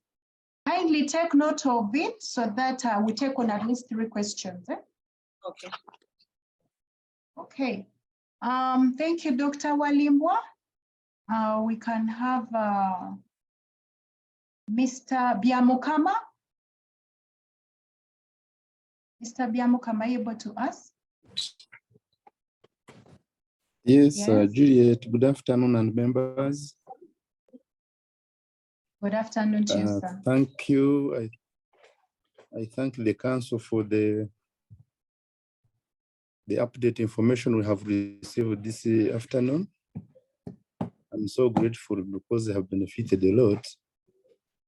But I had only 2 questions. She talked of the mortgage, and I was asking, when does this mortgage start? Did it start, or has it started, or it is soon starting? As MURBS, probably needed to get that clear information. And then 2, it goes to the board secretary, who has been the chairperson. He told us that the letter went in February to Ubula, but up to now, they are awaiting the communication or the response within a month. How sure is the board secretary that within a month we're going to get the answer? Since February, we have not got the answer, which is after now 2 months. I thank you. Thank you so much, Mr. Biamukama. We are going to respond to those questions. I think there are 3 now. We shall start with Martha to respond to the first 2 questions. Then we shall have Dr. Kakuba respond to the status of the amendments. I know he has already provided the status in his opening remarks, but the question keeps resurfacing. Maybe he can re-emphasize the status that he earlier gave. So Martha, we may start with you before we have Dr. Kakuba come forward. Thank you, Juliet. I've been reading the comments, and now one of the members wanted to see my face. That's Martha. Please permit me to take my video off now. I've noted some other questions, Julie, in the comment section. Maybe I can respond to them at once, then we move on. One of the questions was, when is the mortgage to loan scheme starting? Members, the mortgage to loan scheme is a law, is a regulation, and it's already being applied. So yes, you can already you can start applying for that right now. The nitty-gritties are to be handled by the Secretariat Office. Someone asked difference between a bank and a retirement benefit scheme. Unlike a bank, first of all, a bank has no beneficiaries. It doesn't have to, I don't know if I understood your question quite well, but a bank is not a retirement benefit scheme. A retirement benefit scheme has 3 major players: a sponsor, the trustees, and the members. A bank, on the other hand, need not have all those. All it needs for it to commence operation are its investors, stroke the basically the investors, the shareholders. So the legal regime covering both, even the nature of investments that can be made and everything are entirely different and separate. Retirement benefit schemes do not lend to individuals. They do not. They do not even lend to private entities. They can only lend on the security market. Banks can approach Martha, they can approach Cleopatra and lend them directly. Because we are protecting your benefits, there are so many things that a bank is able to do that a retirement benefit scheme is not allowed to legally do. If one resigns, there's another question. If one resigns, what can you do to your retirement benefits? When you resign, currently, as I've mentioned, there are only two options for you. You can choose to leave your benefits with the scheme, or you can opt to transfer them to another retirement benefit scheme of your choice. But we cannot give you the money to go back home and eat. That is no longer possible.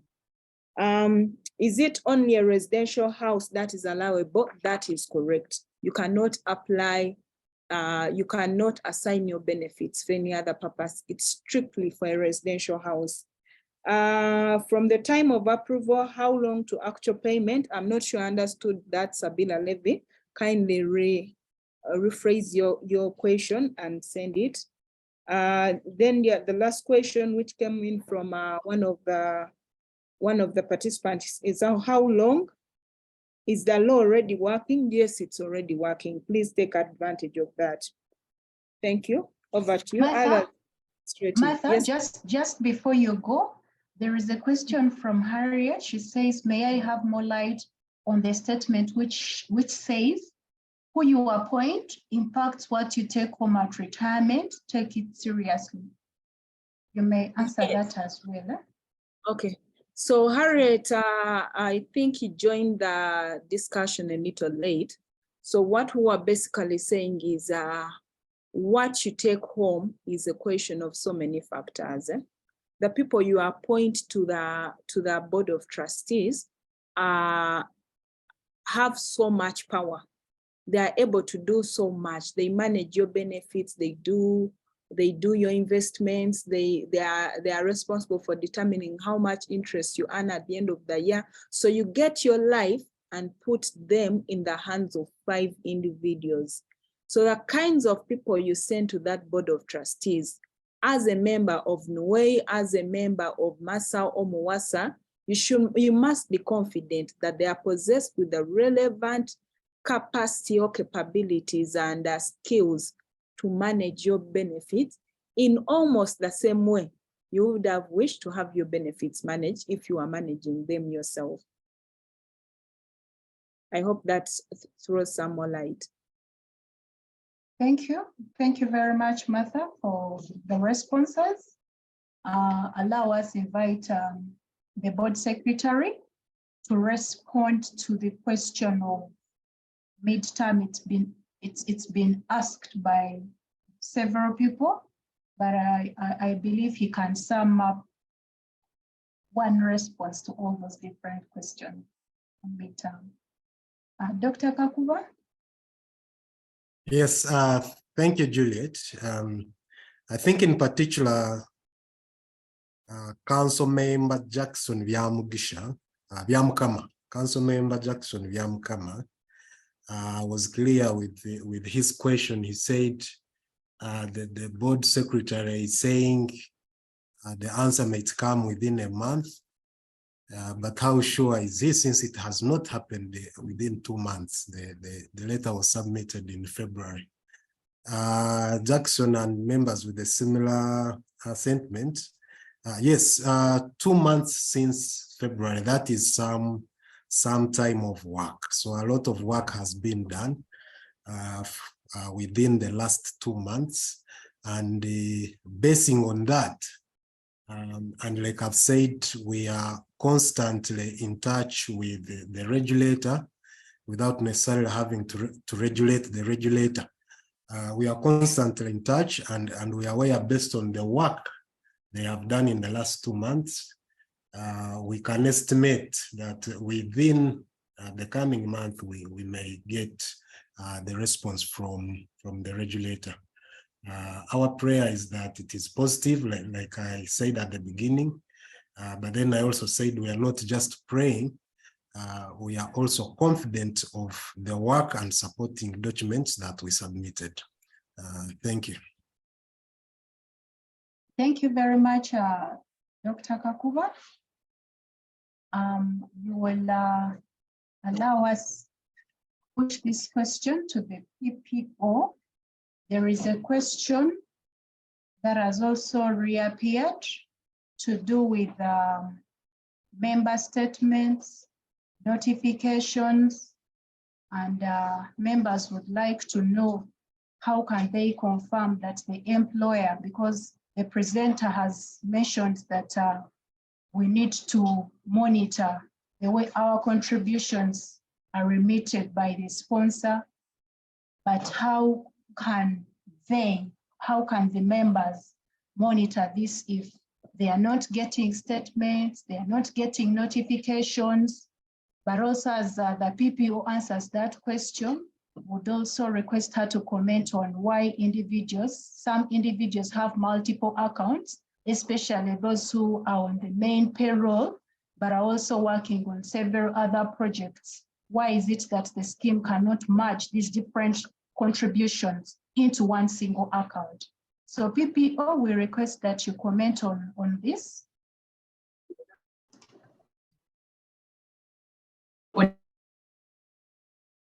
Straight away with the first one,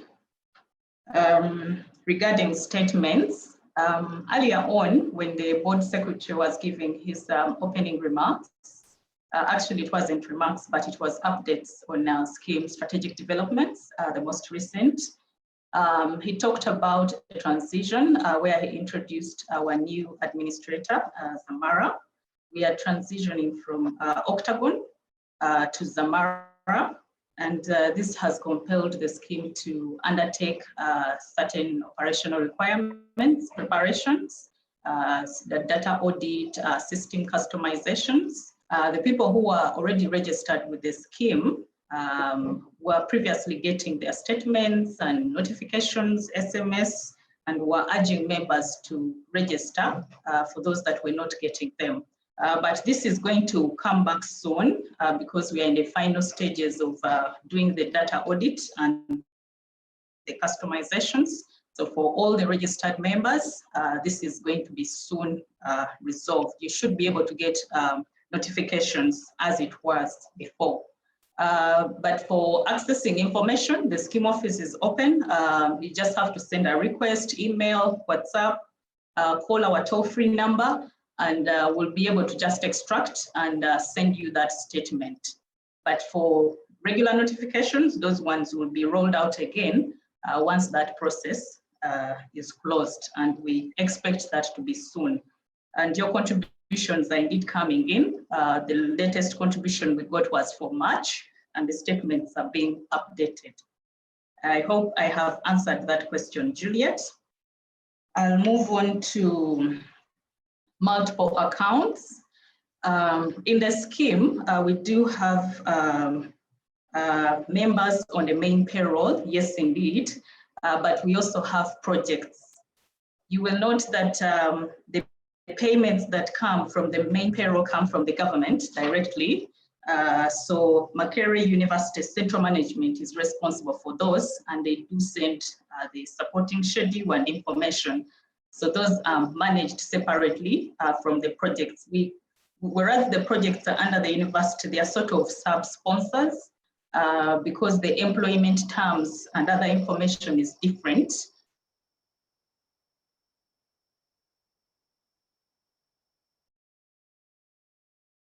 So we do require that those ones are sent. We open up, we register these projects on our system, who, for instance, is on the main payroll and also has income from a project, so registered separately under the registered project, and they'll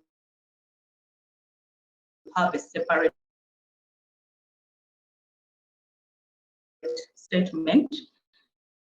This is for purposes of tracking. It does not reduce your value or accumulated benefit in the scheme,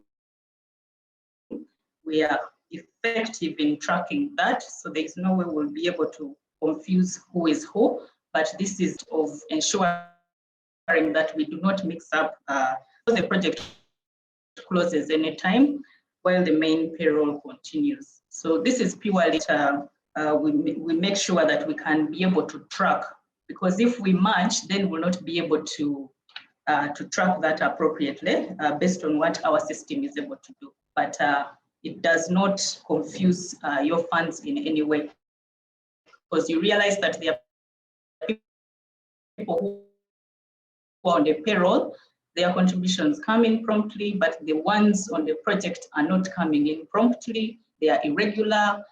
Some months are missing. So the system for the main payroll is coded to tap the contributions on a monthly, but the one for the projects is irregular. So we do separate them for now. It can be something that once the project, we are comfortable tracking it that way. Thank you. Back to you, Juliet. Thank you very much, PPO.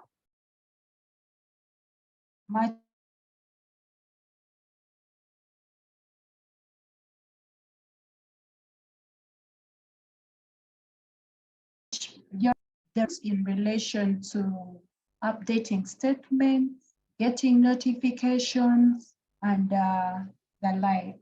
Unless there is anything different on issues of statements and updating statements and notifications, which can be raised.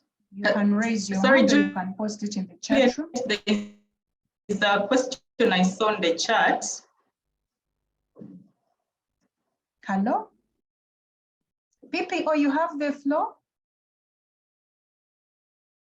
Yes, there was a quick question I saw in the chat. Maybe it can be addressed in case you skipped it. But a member was asking whether MURBS can be able to give them loans at, I think, at an interest. That was the question, if I got it correctly. So I just wanted to. Yes, it was there. To clarify that the scheme is regulated. The laws that govern management those of a bank. I think Martha clarified that difference between a bank and a pension scheme. So for the scheme, the core objectives of a scheme is 1, to collect contributions. That's the mandate of the trustees. 2, to invest those funds. 3 is to keep safe custody of those funds. And the 4th objective really is to pay out benefits to qualifying members as per the trust deed and scheme rules. Those are the fundamental functions of a pension scheme. So all other benefits that we offer are regulated and are provided for under the UBRA Act, and also, of course, operationalized within our trust deed. Anything outside that is unacceptable. So would encourage members to read the trust deed,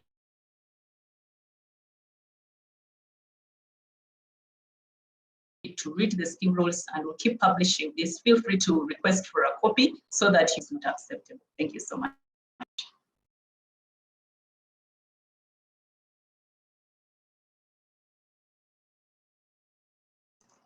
Yes, Juliet? Thank you so much, PPO, for that response and clarification. We would proceed to take on more questions. There is this question from Samuel Okechi.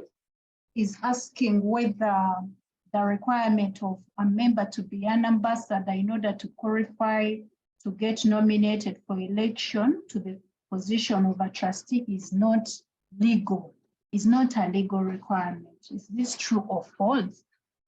Before you step down, kindly respond to this. The requirement of a trustee to have gone through the ambassador program, is it a legal requirement or it's not a legal requirement? PPO, kindly respond.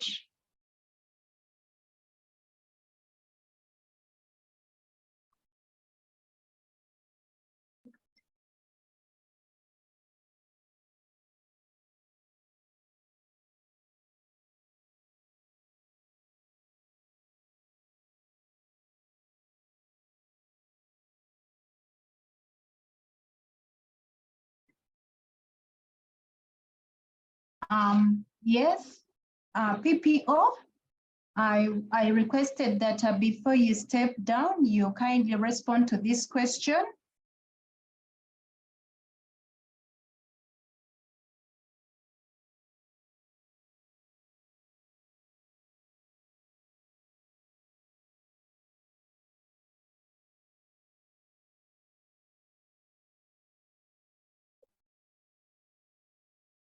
Hello.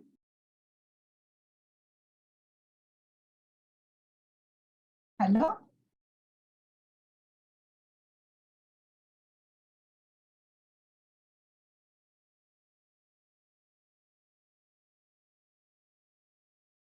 Hello.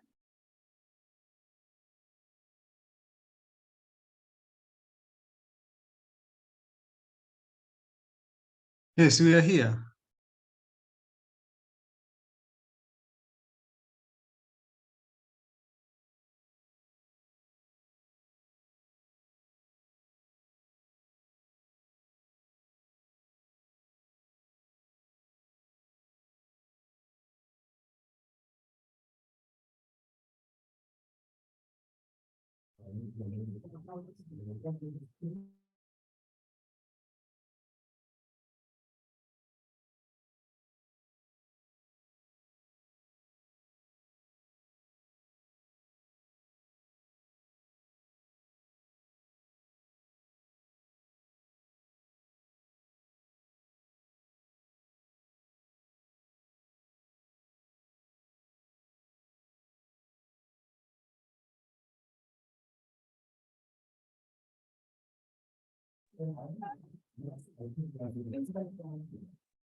I was requesting, sorry about Elisa. So PPO is requesting that before you step down, you assist to respond to this question, whether the requirement for somebody to become a trustee should have gone through the ambassadorial program is actually a legal requirement. Is it a legal requirement for somebody to first be an ambassador before they become trustees? Kindly comment on this. Yes, thank you, Juliet. I hope I can be heard. Yes, you're audible. Yes. The law requires us to have fit and proper requirements for onboarding trustees, and the scheme gazetted the ambassadors program as a step towards achieving that. So, and it is clearly gazetted in the governance policies and approved by the Uganda Retirement Benefits Regulatory Authority. Right.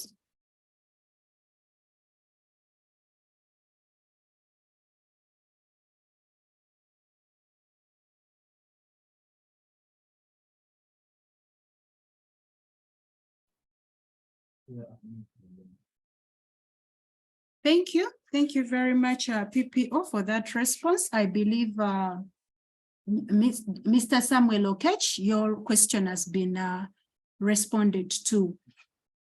We have other questions, but allow me take on some hands that have been up for quite some time. We have, if you have a question, you can raise your hand, but I have 4 people up, 4 people whose hands are up. I will start with Grace Akello. Grace Akello, you can ask your question.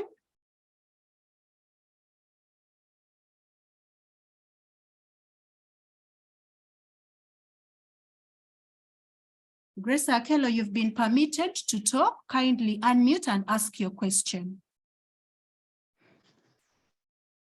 Yes, good evening, everyone. Good evening to you.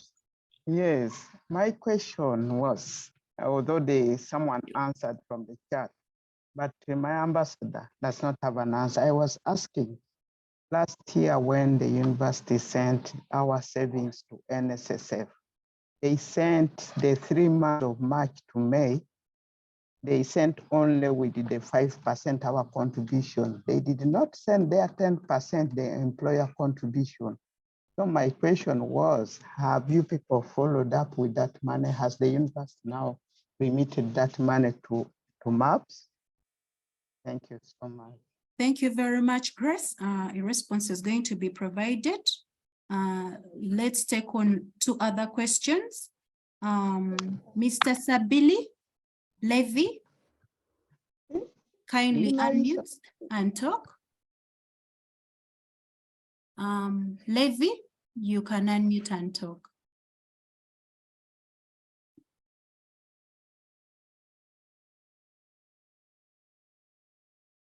As we get Levy, we can have Gerard. Gerard, are you able to unmute?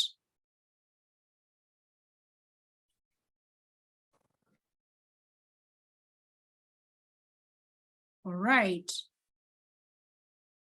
We can have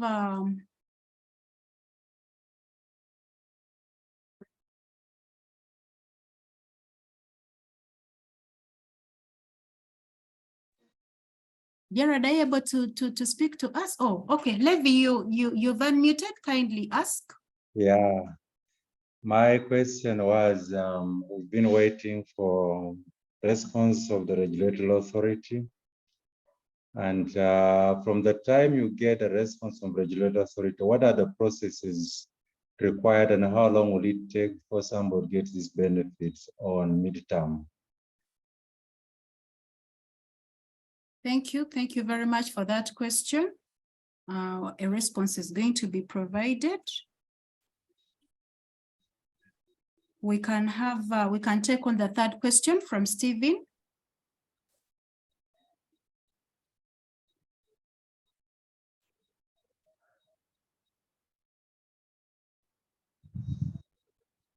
Stephen, kindly unmute and ask your question.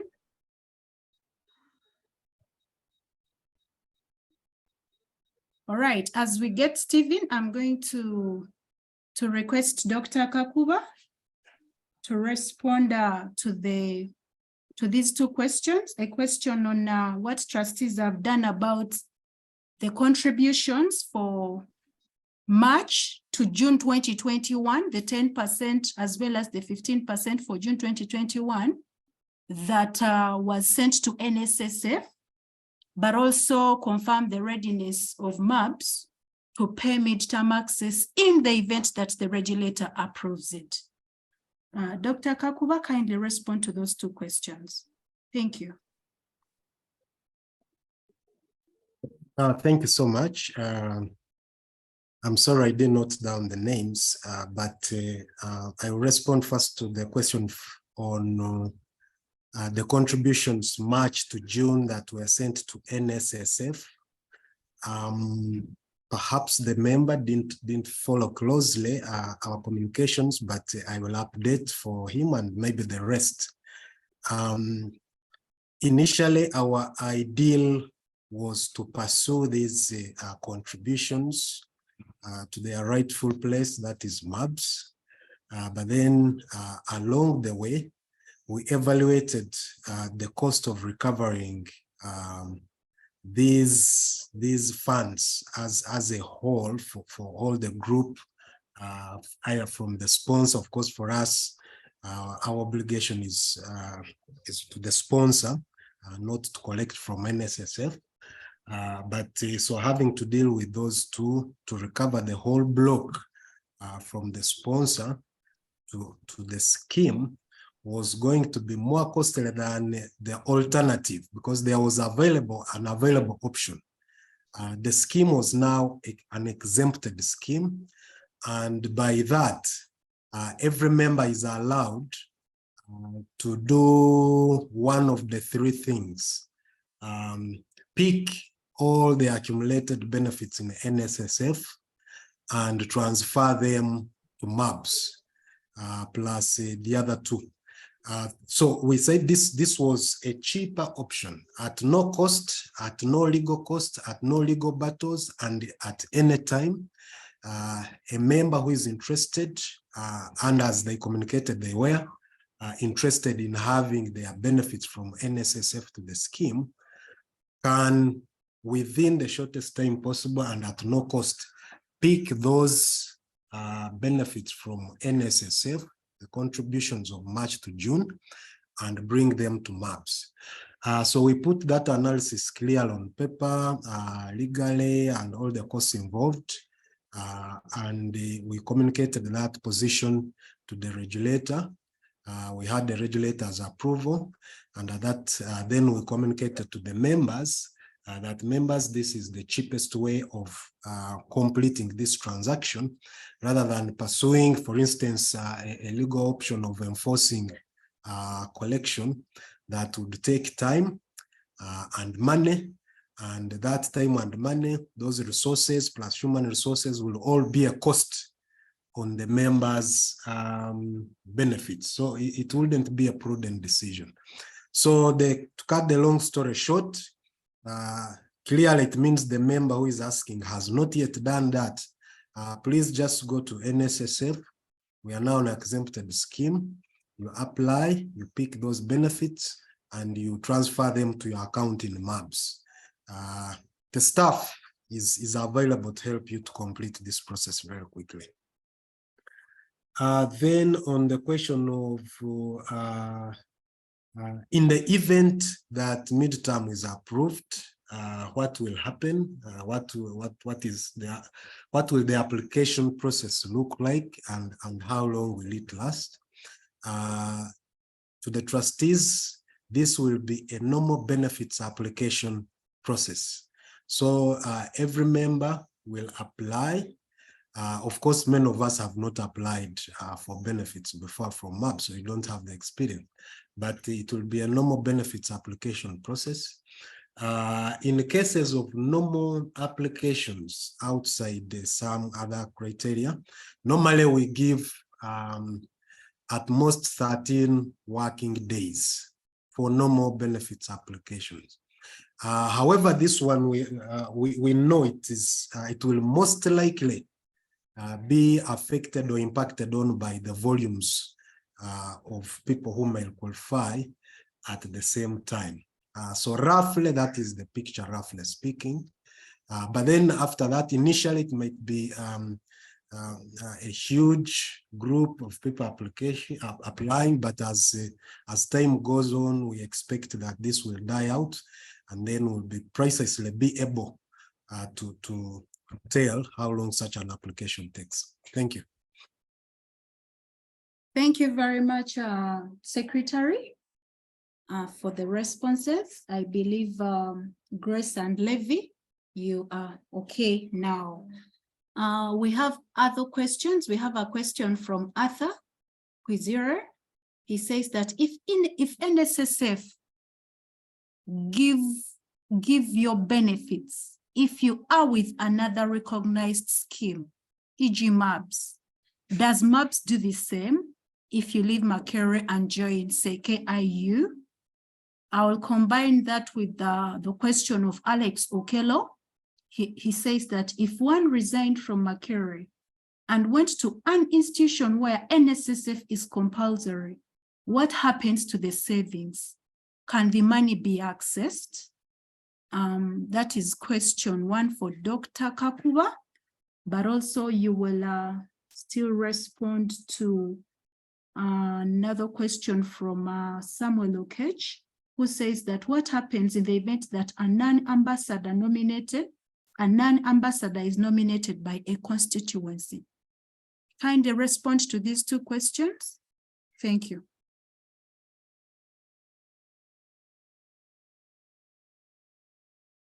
So the first one is if a member resigns and goes to work with an entity where NSSF is compulsory, what happened to the benefits in MURBS? They can transfer them to their account in NSSF or leave them to grow in MURBS until and when they wish to transfer or access them as per the conditions provided in the deed. I think that was the first question, Juliet. The second one was not clear. If one nominates a non-ambassador. The other one says that what happens in the event that a non-ambassador is nominated by the constituency.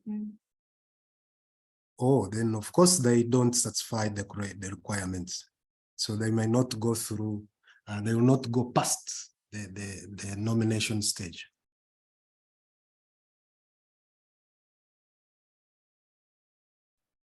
All right. And the other one, sorry, I'm getting hold of you. Someone is asking, that's Justin Namudu. We have cooperatives, e.g. Musako, where one savings are doubled or tripled to have a loan. I think this one has already been responded to.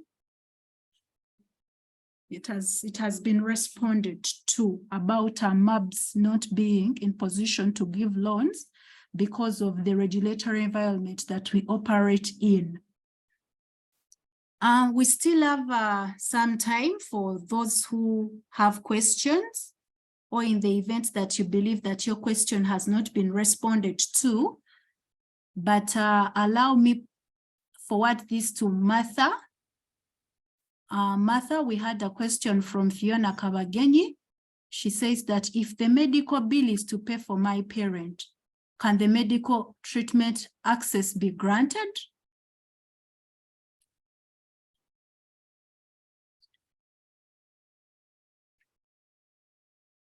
Martha, are you able to comment on this medical bill and medical treatment access?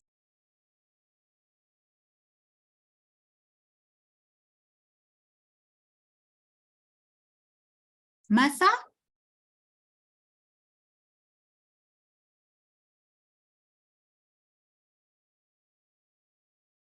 Oops.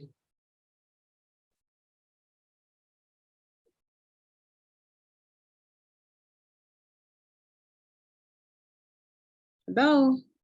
Yes, Martha. I hope that responded to the members' concerns.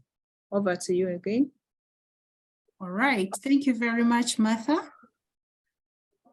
Members, we still have some minutes for those who have questions. Stephen, your hand has been up for some time. And I've requested you to unmute so that you can ask your question.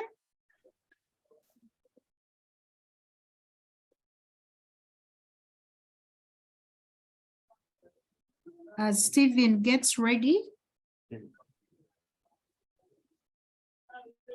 we can have Arthur. Arthur, your hand is up. Are you able to ask? Yes. Yeah. Thank you. My question was answered. Thank you very much. Oh, that is very good. Justin, are you able to ask? Justin, your hand is up.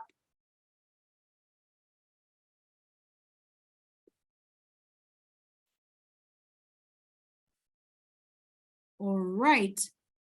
Oh, Justin, yes, you've unmuted. Kindly speak to us.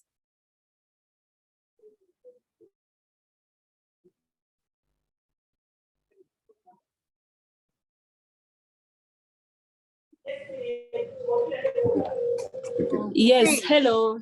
Yes, Justin. Thank you so much. I want to thank every speaker and presenter that has been presenting. Yes. My question was, some of us are in circles and cooperatives like Musako and others, where someone's savings can be doubled or tripled to access a loan. And the lawyer has presented and said MURBS can give you 50% security for a loan. Now, can I use that 50% to secure a loan in Musako in terms of savings, where it can be doubled or tripled to acquire the loan I want? That was the question.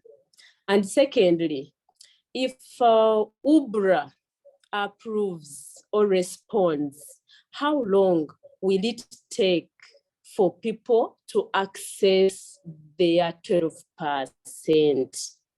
Thank you.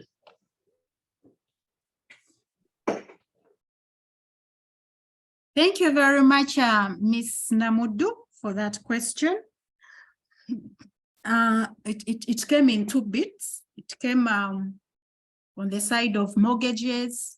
Then it also came on the side of how long will it take for the trustees to, you know, pay in the event that UBRA approves. So I would request Martha to first respond to the first bit.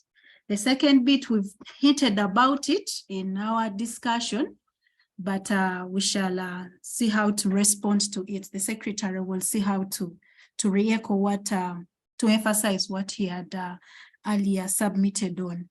Martha, first respond to accessing that money for mortgages and loans.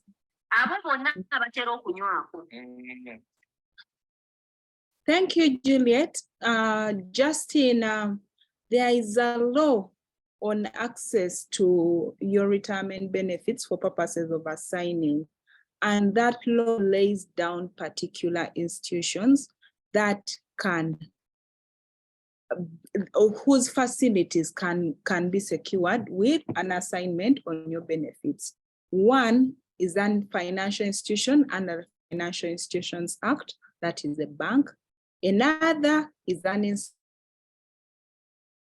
Institutions Act, that is an MDI, or what we commonly refer to as a microfinance. And the other is any other institution providing residential house facilities recognized under written law. So that goes back to the nature of your scheme or your corporation. If it can satisfy the conditions of C, yes, you will access. If it cannot, no, you will not.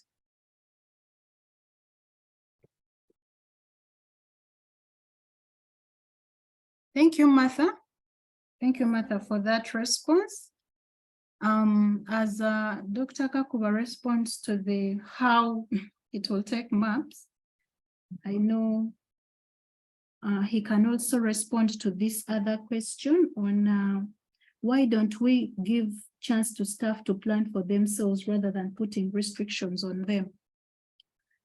Dr. Kakuba, kindly respond to these two.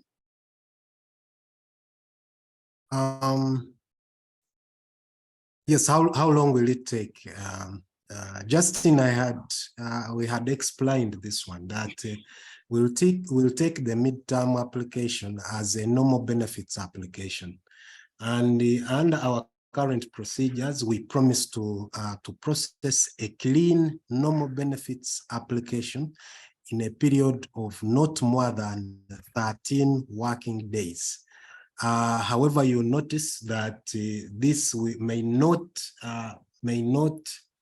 satisfy all the features of a normal benefits application, even when it is clean, because of the likely initial volume of applications. So that may impact on that promise. But we think as time goes on, when the traffic dies out, it will revert to being processed like any other normal application. So that's what I said, Juliet, and I think it's still the same answer. The second one, you said, why are we limiting people's? Why don't we give staff a chance to plan for themselves rather than putting restrictions on them? I don't know who, but ideally, MURBS does not put restrictions on anyone or in any way stop them from planning for themselves. I don't think so, but what the law requires, they add to that planning of yours. So they take 5% of you and say, okay, this one, we are planning for you. So you can say maybe they have taken away 5% of you, of your abilities. If that's what you meant, you may say, okay, you have constrained 5% of my power to plan for myself. But ideally speaking, you still have 95% control of your power to plan for yourself. I hope I've answered the question to the extent I understood it. Thank you. Esther will confirm.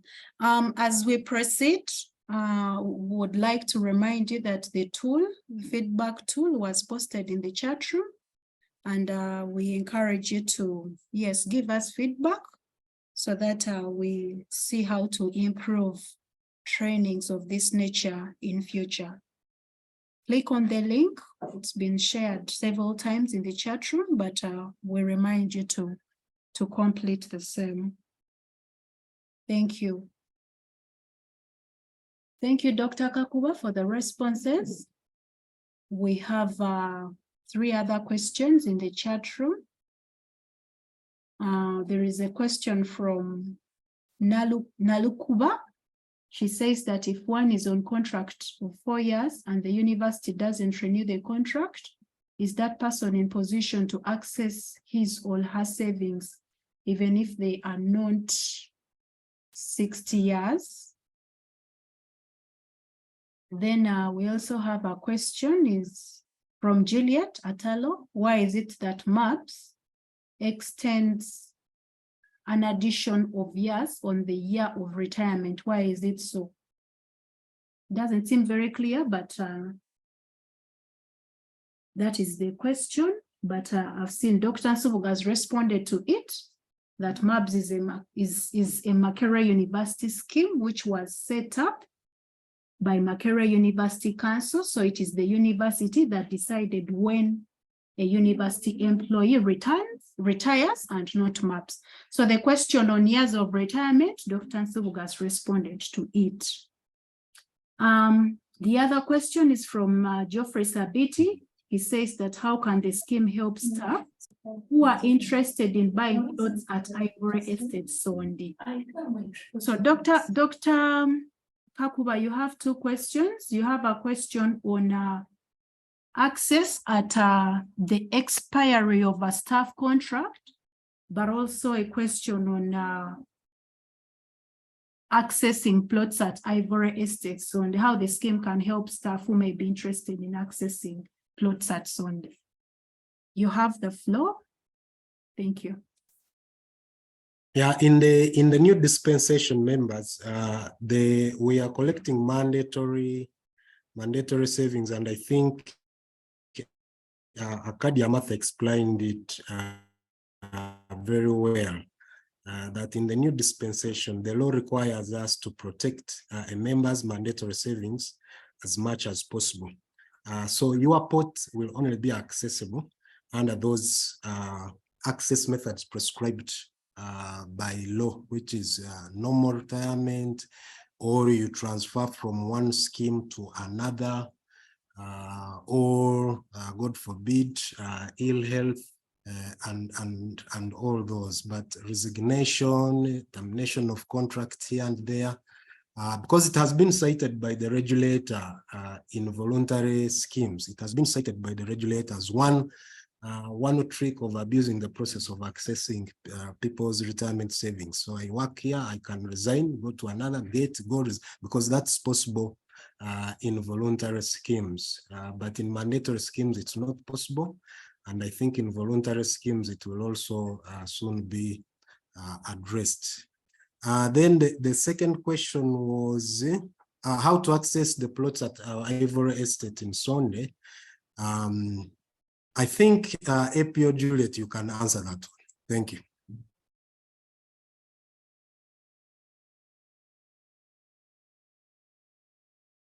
Thank you very much, Dr. Kakuba. So we would like to inform all members who are interested in accessing plots at Ivory Estate Sonde that the plots are still available. We have a detailed schedule of which plot is available and at what cost. So in the event that you're interested, you can visit the scheme office or you can call us on our toll-free line that has been provided in the chat room, so that we avail you specific details of the plots, and you choose the exact plot that you're interested in. We arrange a visit such that, yes, you take a decision from an informed point of view. Thank you very much.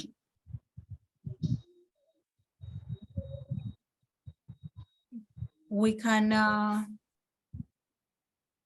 I hope all members who have asked questions, your questions have been responded to, except this one. Except this one.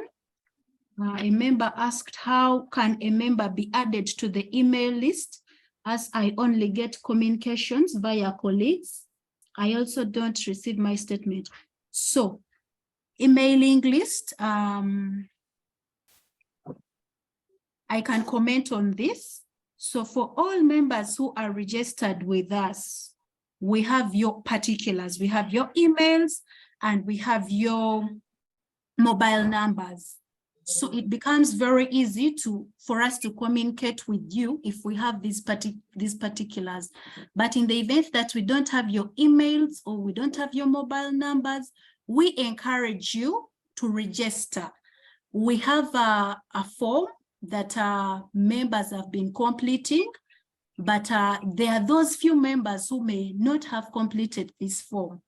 So we encourage you, in the event that you are in this category, to visit us either physically or contact us virtually so that we can avail you a form. You give us your basic information such that we add you to our mailing list. Thank you. All right, unless you have a question that we have not responded to, we would like to summarize the session and close. If you have, yes, Mr. I'm seeing some 2 hands for Salira Levy and Justin. Have they responded to them? All right, we can, yes, we can take on questions from Levy. Levy, you have unmuted. Kindly ask your question. On provision of loans for residential houses, and somebody has a house in another town, do you go there to find out whether it is residential or not, so that you can grant him his loan requirement? Thank you. Thank you. Thank you, Sebila. We're going to provide a response. Justin, you have another question? Justin, your hand is up. Can you hear me? Yes, I can. Yes, Juliet, I was asking, there is a presenter who presented and said that it is my role as a member to analyze my statements and follow up whichever month the employer doesn't remit. Is there any possibility of someone accessing statements as far back as 2000? Thank you. Thank you very much, Justin. Thank you for that question. We're going to respond. I can give Andrew, and your hand has been up. I hope you can unmute and ask your question. All right. All right. Let's respond to these 3 questions. Martha, kindly respond on how do you confirm that this mortgage or this loan I'm taking will actually be for a residential house? A member asked that question, in particular Levy. And then the other question was from Justine on statements. So that one, Susan will respond to it. Martha? Thank you, Juliet. Mr. Sabila, the trustees are required under the law to move over to wherever the house is located and carry out an inspection to confirm that it is actually a residential house. The law goes on to say that if the trustees actually, or the inspection report later indicates, and they gave you the facility, if it later indicates that the loan was actually taken for a non-residential house, they can cancel your assignment at any point in time. And when they cancel your assignment, it is entirely to find alternative funding for your facility. Otherwise, it goes, but otherwise, under the agreement with the institution that lent you money, the institution will take steps. So it's outside our control from the point we withdraw the assignment. So yes, trustees will go, but wherever you want, you allege your house is, the cost maybe comes into play, but the trustees will go there because they are required to inspect and confirm that it's actually a residential house. Thank you, Martha. I believe Levi is okay with the response. We have two other questions before we close our session this afternoon. There is a question on can a member access the statements from 2000, even before the scheme was set up? We have statements. We have all statements from 2010 when this scheme started. And a member can ably access this to be able to trace their contributions. So we can only avail you statements from the time when the scheme has been in place. That is from 2010. So Justin, you can get the flow of how your contributions have been coming through, but for only the time when the scheme has been in place. The other question on why does MURBS scheme? Yes? Juliet, I wanted to put some clarification on, let's say, that question Justin raised. Yes. There are some members yes, who joined Makere sometime back. Makere has been having schemes that come in place and collapses, the money is distributed. I remember during the NICDAP, I think that's where the problem is. People got their money and they said there was a balance that remained. And they said that that balance that remained was pushed to MURBS. I don't know whether that is what my sister wanted to know. But the schemes that were there previously, they would work out after a certain time, they close, they distribute the money. I think that's what I wanted to clarify. Thank you. So okay, let me request PPO to confirm, to clarify on this. Yes, thank you, Juliet. I hope you can hear me. Very well. Thank you. For the, in terms of statements, what we mean by a statement is an issuance of your financial position, your accumulated benefits from the time the scheme began up to date. Now, from the time the scheme began, there was also a debt or debts that were due for recovery, and these debts have been recovered gradually. So debt recoveries are also reflected on the member's statement between the period 2010 to date. So that information, which is historical, particularly for dates that were taken on by the scheme, will be found on your statements between 2010 to date. Sometime back between, I think, 2016 and 2019, when we were recovering the NICDAP monies under the partial consent judgment, we continuously reported to members that whichever money that you find on your statement reflected as a transfer in is actually a debt recovery from the NICDAP amounts. So yes, we are able to trace that money on your individual statement, And if you need further clarification, just visit the scheme office for a detailed explanation. Thank you. Juliet? Thank you very much, PPO, for that clarification. Just before you pause, why is the scheme not saving the money in dollars and euros, and we're only keeping money in shillings? Kindly confirm to this. Thank you. Yes, the regulations require us to invest in those currencies, to hold our assets in those currencies. All right. In UGX, we can only give accountability in UGX. Yes, I would like to thank the PPO. I would like to thank the trustees. I would like to thank Arcadia Advocates for the discussion. It's been an interesting discussion. To me, it's been very interesting. Personally enjoyed it. I've personally learned.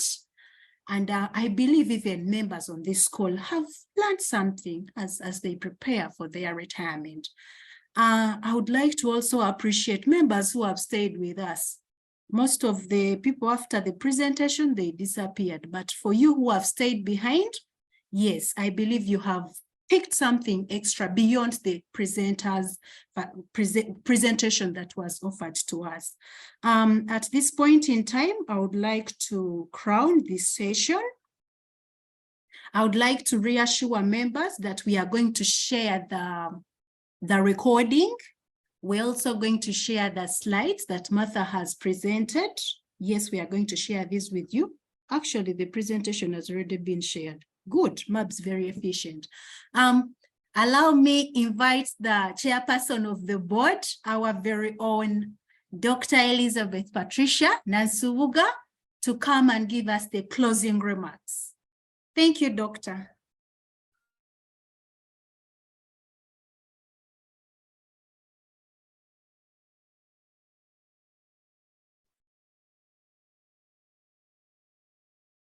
I can't hear, Doctor. Doctor, kindly unmute. Sorry, thank you, Juliet. Thank you. Good afternoon, colleagues.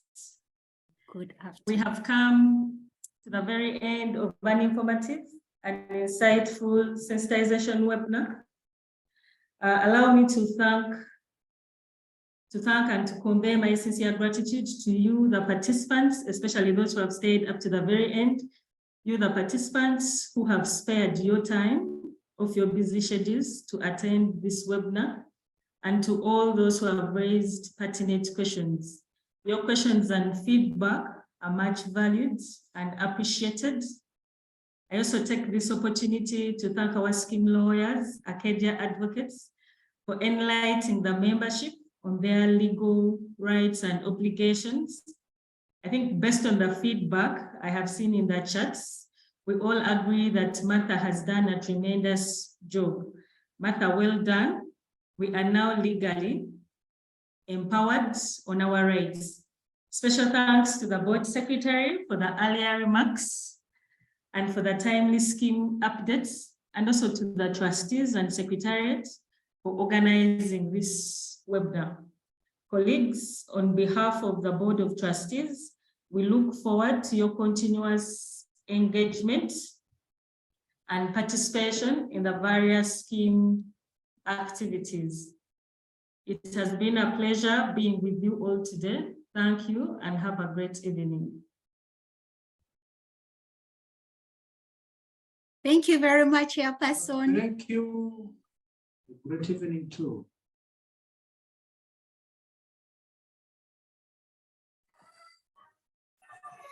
Great evening to you all, colleagues.